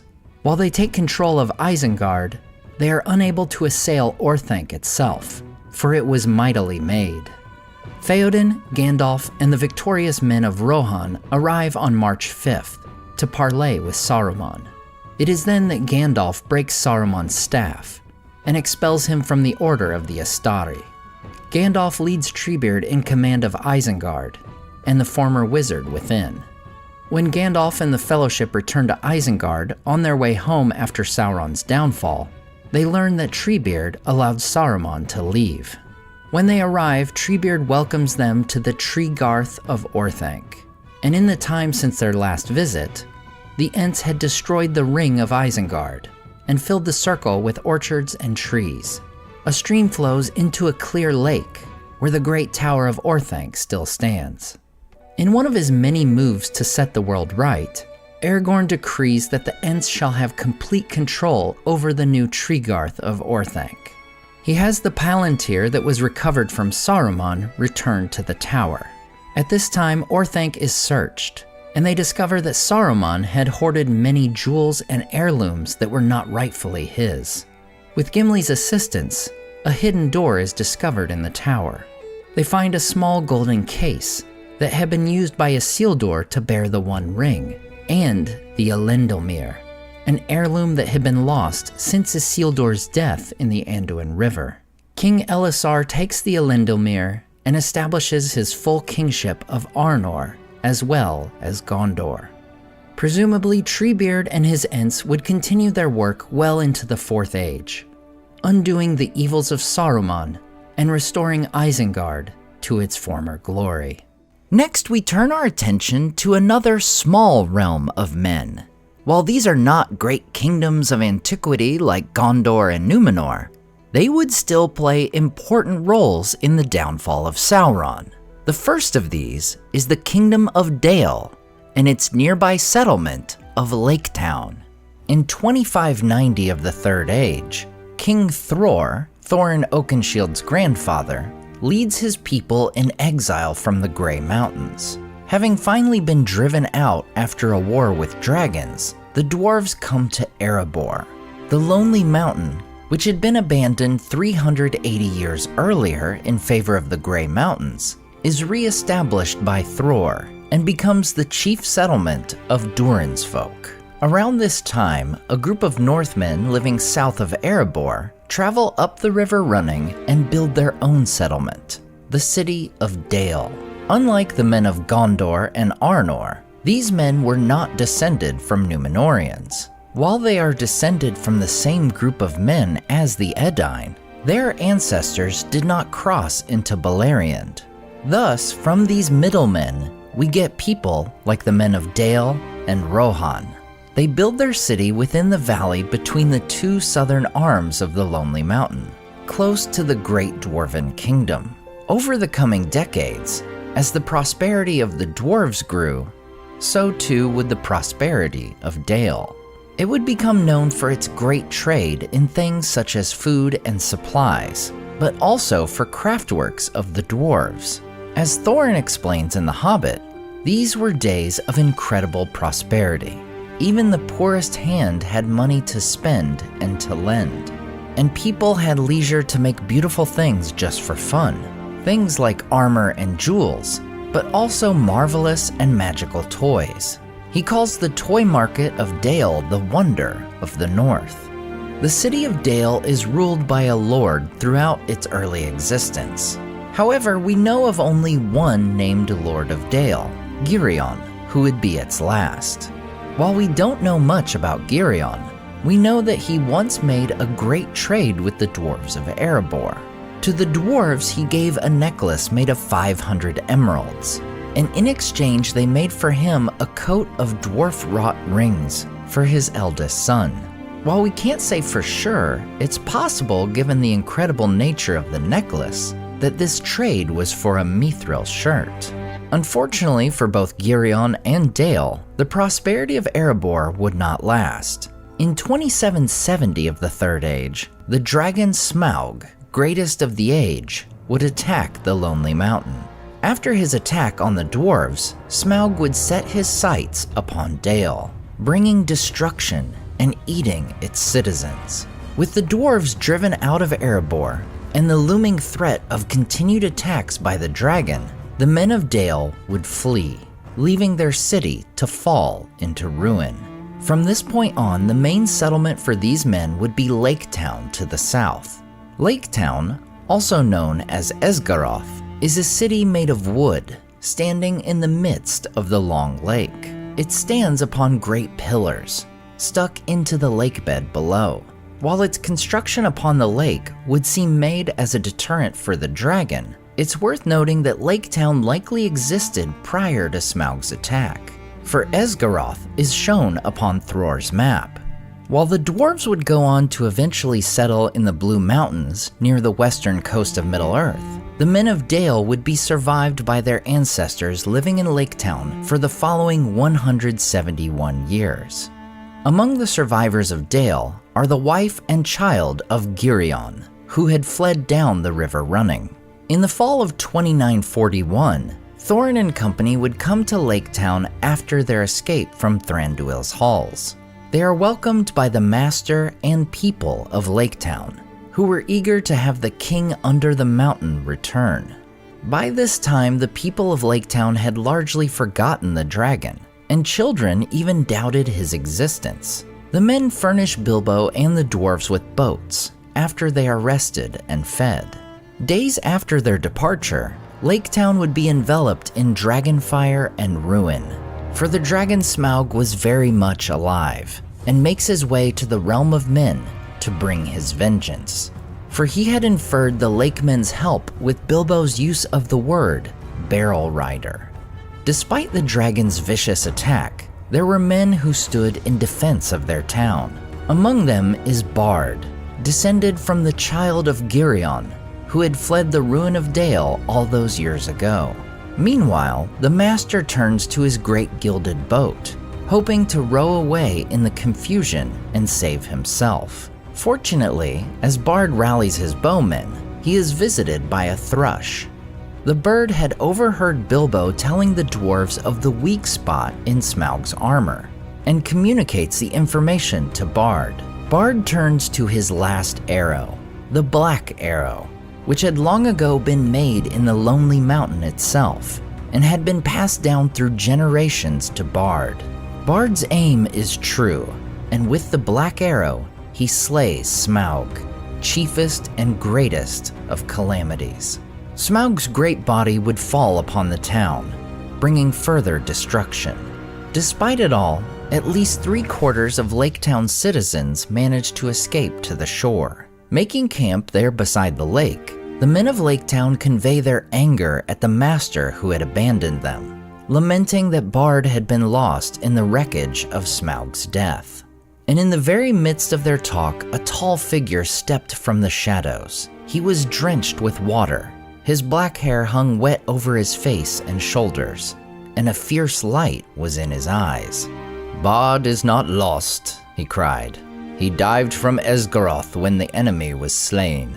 I am Bard, of the line of Girion. I am the slayer of the dragon." "King Bard! King Bard!" they shouted, but the master ground his chattering teeth. "Girion was Lord of Dale, not King of Esgaroth," he said. "In the Lake Town we have always elected masters from among the old and wise, and have not endured the rule of mere fighting men. Let King Bard go back to his own kingdom. Dale is now freed by his valor, and nothing hinders his return. And any that wish can go with him, if they prefer cold stones under the shadow of the mountain to green shores of the lake. The wise will stay here, and hope to rebuild our town, and enjoy again in time its peace and riches." "We will have King Bard," the people near at hand shouted in reply. "We have had enough of old men and money counters." And people further off took up the cry, "Up the bowmen, and down with money bags," till the clamor echoed along the shore. The master, however, is cunning, and turns the people's attention toward the dwarves who had awoken the dragon. It is they, he says, who are to blame for their misfortune, and they who should be demanded to pay recompense. For his part, Bard says he will continue to serve the elected master of Lake Town, though he will consider going north with any who should wish to follow him. Around this time, Bard sends messengers to King Thranduil to request aid. The Elven King sends supplies down the river, and his people help the men of the lake to build huts along the shoreline in preparation for the winter to come. Together, Bard and Thranduil join their forces and march toward the Lonely Mountain. As we know, the initial feud between elves, men, and dwarves would end with all three combining forces against an approaching army of orcs and wargs. In the aftermath of the Battle of Five Armies, Bard returns the Arkenstone to Dane Ironfoot, now king under the mountain. Dane gives to Bard 1/14 share of the treasure, in which is the great necklace of Girion. Bard in turn gives the necklace of emeralds to Thranduil, as a thank you for the help he had rendered to Lake Town in their darkest hour. 3 years after these events, in 2944, Dale is refounded as a great kingdom, with Bard as their king. The master would steal a great deal of Lake Town's gold and flee. However, he would be deserted by his companions and starve to death in the northern waste. The new kingdom of Dale would see great prosperity in the days to come, once again growing alongside the refounded kingdom of Erebor. Bard would rule Dale for 33 years until his death in 2977. His son Bane would then rule for a period of peace lasting another 30 years. At Bane's death in 3007, his son Brand would take the throne, and it is during Brand's rule that war would come to Dale once more.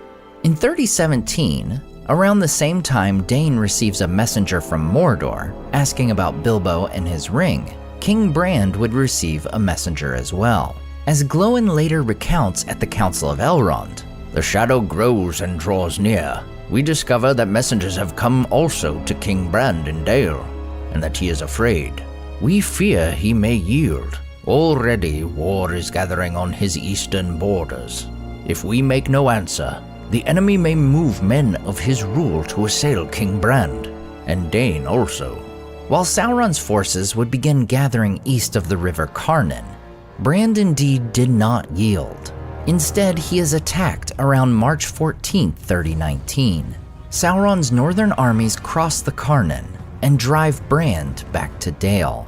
Over the next 3 days, as the battle for Minas Tirith is fought and won in the south, the Battle of Dale is fought in the north. The men under King Brand and the dwarves under King Dain fight the Easterlings at the feet of Erebor. Brand is killed in the battle, and Dain would fight to his last breath, defending the body of his friend. With Kings Brand and Dain killed upon the battlefield, the leadership of dwarves and men falls to Princes Bard II and Thorin III, known as Stonehelm. Forced to retreat to the mountain, they must withstand a 10-day siege. The siege would be lifted thanks in part to the events in the south, for on March 25th, the One Ring would be destroyed, and the combined force of Gondor and Rohan would be victorious upon the Morannon. With enemy morale dashed by news of Sauron's defeat, Bard and Thorin lift the siege on March 27th and drive the Easterlings out of Dale and back to Rhun. Bard II and Thorin III are crowned kings of their respective realms, and both would send ambassadors to Aragorn's coronation in Minas Tirith. In the Fellowship of the Ring, we learned that the Kingdom of Dale by this time had extended far to the south and east of Lake Town, and now, after the return of Gondor's king, we find that it would remain in friendship with both Erebor and Gondor, and ever would this northern kingdom of men remain under the protection of the King of the West. Our final realm we explore is perhaps the most humble of all. It is the first and last realm of men we encounter in the pages of The Lord of the Rings, the village and lands of Bree.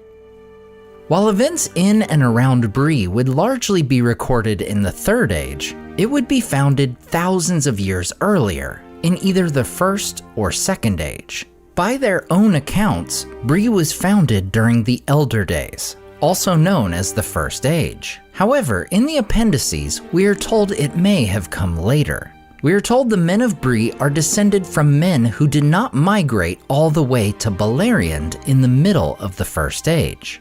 These groups of men are what are referred to as middlemen, later known as pre-Numenoreans. These ancestors of the Breelanders would dwell in the northern White Mountains, in the lands of what would later be known as Rohan. They would actually dwell here for quite some time. This would only change during the Dark Years, the years following Sauron's defeat in Eriador, where he dominates most of the east and south of Middle-earth. During this time, some men of the White Mountains would come to worship Sauron out of fear. For instance, those who would one day become the Oathbreakers. Others would migrate northward to escape the spreading darkness. They would make their way to the Barrow Downs before finally settling the lands around Bree Hill. In either case, the men of Bree would long dwell in their village in Eriador, outlasting events of the world both great and terrible. After Numenor falls and Elendil founds the kingdom of Arnor, both Bree and its surrounding area, known as Breeland, becomes part of this new kingdom. Along with the village of Bree, Breeland includes the villages of Staddle, Arquette, and Combe. As a result of joining Arnor, the Breelanders adopt Westron, or the Common Tongue, as their native language, giving up their old one. Given its location at the intersection of the Great Road going east and west, and the Greenway going north and south, Bree would become an important village for travelers. These famous roads run for many long miles, connecting Gondor to Arnor and Lindon to Rivendell and beyond. In 861 of the Third Age, when its king Eärendil dies, Arnor is split among his 3 sons. The splinter realms of Arthedain, Cardolan, and Rhudaur are formed. At this time, it is likely that Breeland would have belonged to Arthedain, as its villages lied to the north of the Great Road. That being said, we are also told in the appendices that Amon Sul and the Palantir housed there were a point of contention among the realms. We don't know if this disputed land would stretch as far as Bree, but they were certainly placed very close to this point of tension. The next major change for Bree would come around the year 1300. After fleeing the darkness growing near their lands in the Vales of Anduin, halflings would come to Eriador. We are told that many would settle in Bree, and while most would migrate a few hundred years later and found the Shire, there would continue to be hobbits in Bree throughout the remainder of the Third Age and beyond. As a result, Bree would become one of the most unique settlements in all Middle-earth. While there would be instances of different races living near each other, like Eregion and Khazad-dûm, Dale and Erebor, or Rohan and the Glittering Caves, Bree is the rare instance where two races live side by side in the same village. According to the Bree hobbits, one of the things most synonymous with their race would actually originate in Bree. For the hobbits of Bree held that they were the first to enjoy the art of smoking pipeweed.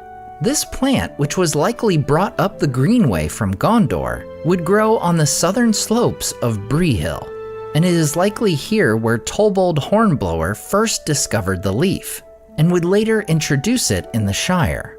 From these southern slopes of Bree, there would be made a brand of pipeweed called Southlinch, though Barlam and Butterbur would note that its quality was no match for that of the South Farthing. Some have theorized that it would have been around the time of the Hobbits' arrival that the Prancing Pony Inn was built, given the fact that it had rooms specifically built for hobbits, though we can't rule out that these rooms may have been an addition or renovation. After all, it is said the Prancing Pony had been kept by the Butterbur family from time beyond record. Speaking of the Butterbur name, it exemplifies a unique tradition of the Breelanders. Their surnames tend to come from plants and herbs. We will later find characters such as Appledore, Goatleaf, Heathertoes, Pickthorn, Rushlight, Thistlewool, and Ferny. Eventually, Bree's time as part of a kingdom would end. While Bree and its people were no doubt affected by, and perhaps even fought in, Arnor's wars with the Witch King, there are no documented battles or skirmishes in the area of Breeland. In 1945 of the Third Age, the Witch King finally succeeds in destroying Arthedain, the final remnant of Arnor. While the Lord of the Nazgul would be driven out by reinforcements from Gondor, and Glorfindel from Rivendell, the kingdom would not recover. Instead, the remnants of the Dunedain would exist in the wild as the Rangers of the North, and Bree would continue to operate as its own village through the centuries to come. Not only was it common to see men and hobbits in a place such as the Prancing Pony, but also dwarves. For in 2802, the dwarven exiles of Erebor would settle in the Blue Mountains, ensuring regular travelers on the Great Road. One such dwarf would pass through Bree in March 2941, meeting the wizard Gandalf in the process. Together, Thorin and Gandalf realized their common problem, the dragon Smaug. This pivotal meeting would lead directly to the quest of Erebor, in which Smaug is slain and Erebor reclaimed. In Tolkien's abandoned rewrite of The Hobbit, Thorin's company make a stop at the Prancing Pony on their way to Rivendell. While it would often seem isolated from the greater events of the world, that time would soon end. As early as 2953, Saruman the White, who had by now long desired the One Ring for himself, started having spies in Bree. One such spy is a squint-eyed southerner from Dunland, who would make purchases of pipeweed and other goods on the wizard's behalf to send to Isengard. Ultimately, this spy, rumored to be a half-orc or goblin man, would be discovered by the Nazgul near Tharbad and is turned to their service. Frodo, Sam, Merry, and Pippin would encounter the Southerner in the Prancing Pony the night of September 29, 3018. He and another spy, Bill Ferny, would witness Frodo disappear into thin air when accidentally putting on the One Ring. Fortunately, Frodo would also meet the Ranger Strider, who would safeguard him and his companions through the night. During their stay at the Prancing Pony, the hobbits would encounter Nob, a hobbit employee of Butterbur's. Nob and his fellow employee Bob are seen attending to tasks like serving food, minding ponies in the stables, and tending to guests. It is Nob who assists the hobbits in disguising their beds and would also keep watch that night. Still, the inn is attacked, the beds torn to shreds. Unlike in most adaptations, this was likely not the work of the Ringwraiths, for Aragorn earlier that very night had said to openly attack a village in such a manner was not their way, meaning the attackers could well have been Bill Ferny, the Southerner, or other men serving the Nazgul. In the attack, the stables of the Prancing Pony were also opened, and all the animals inside had run away. Frodo would then buy a half-starved pony from Bill Ferny for 12 silver pennies. In turn, Sam would name the pony Bill. In another parting shot, Sam would throw an apple at Bill Ferny's head as he was spying on them. Aragorn, Frodo, and the hobbits would then make their way to nearby Weathertop, once known as Amon Sul. While the Nazgul would no longer trouble Bree, their troubles were far from over. With war coming to Gondor, the Dunedain Rangers go south to serve their king. With these secret guardians gone, the lands of Eriador, including Bree and the Shire, are susceptible to the evil that comes.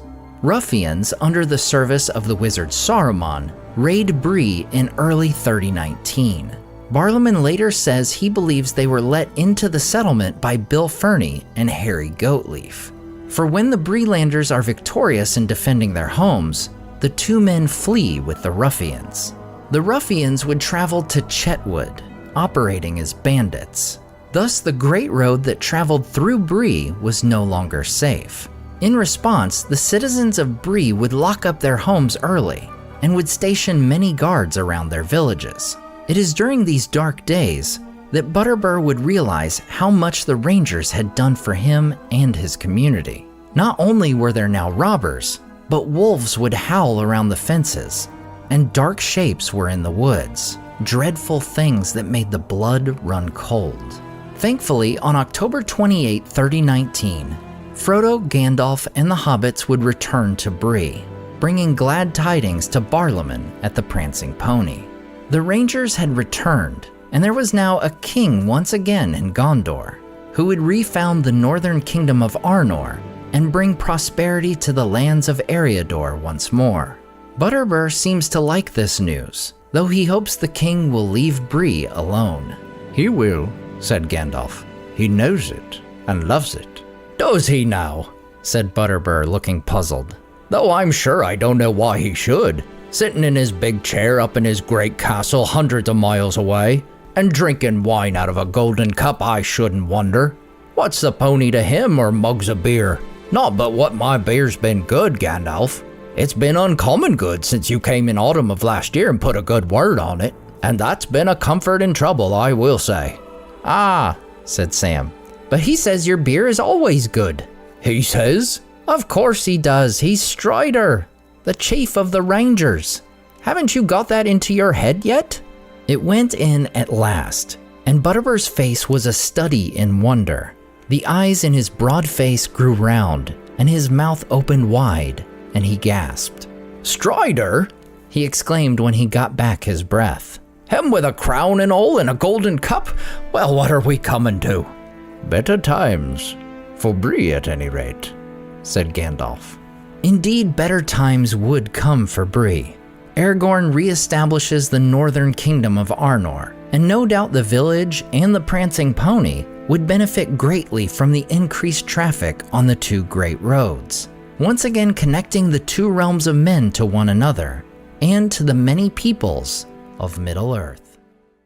As always, I want to say a huge thank you to all my Patreon and YouTube supporters who make this channel possible. CCDC Red Team, Evil Chameleon, Tom DeBombadil 19, Lissamy the Cinda, Rabbi Rob Thomas, Charles Leisure, Joe Tepper, The Mighty Mim, Andrew Carlisle, Swirled Traveler, Matthew Jeffrey, Viking Lord, Alvin Einbert, Jeremy Daniel Derby, Madame Director, Freya Firestar, Chris and Meg Q, Leo Vittori, Sky Carcass, Slide Belts, Dane Ragnarsson, Berto Berg, Graham Derricott, The Dark-Haired One, Wyland, Kiara Berlin, Z and N, Evely, Kia, Landry Quinn Walker, Ice Glazer, Micah Wu, and Debbie. If you enjoyed the artwork in this video, check out the artists in the description to purchase prints of their great work for yourself. Thanks so much for watching, and we'll see you next time on Nerd of the Rings.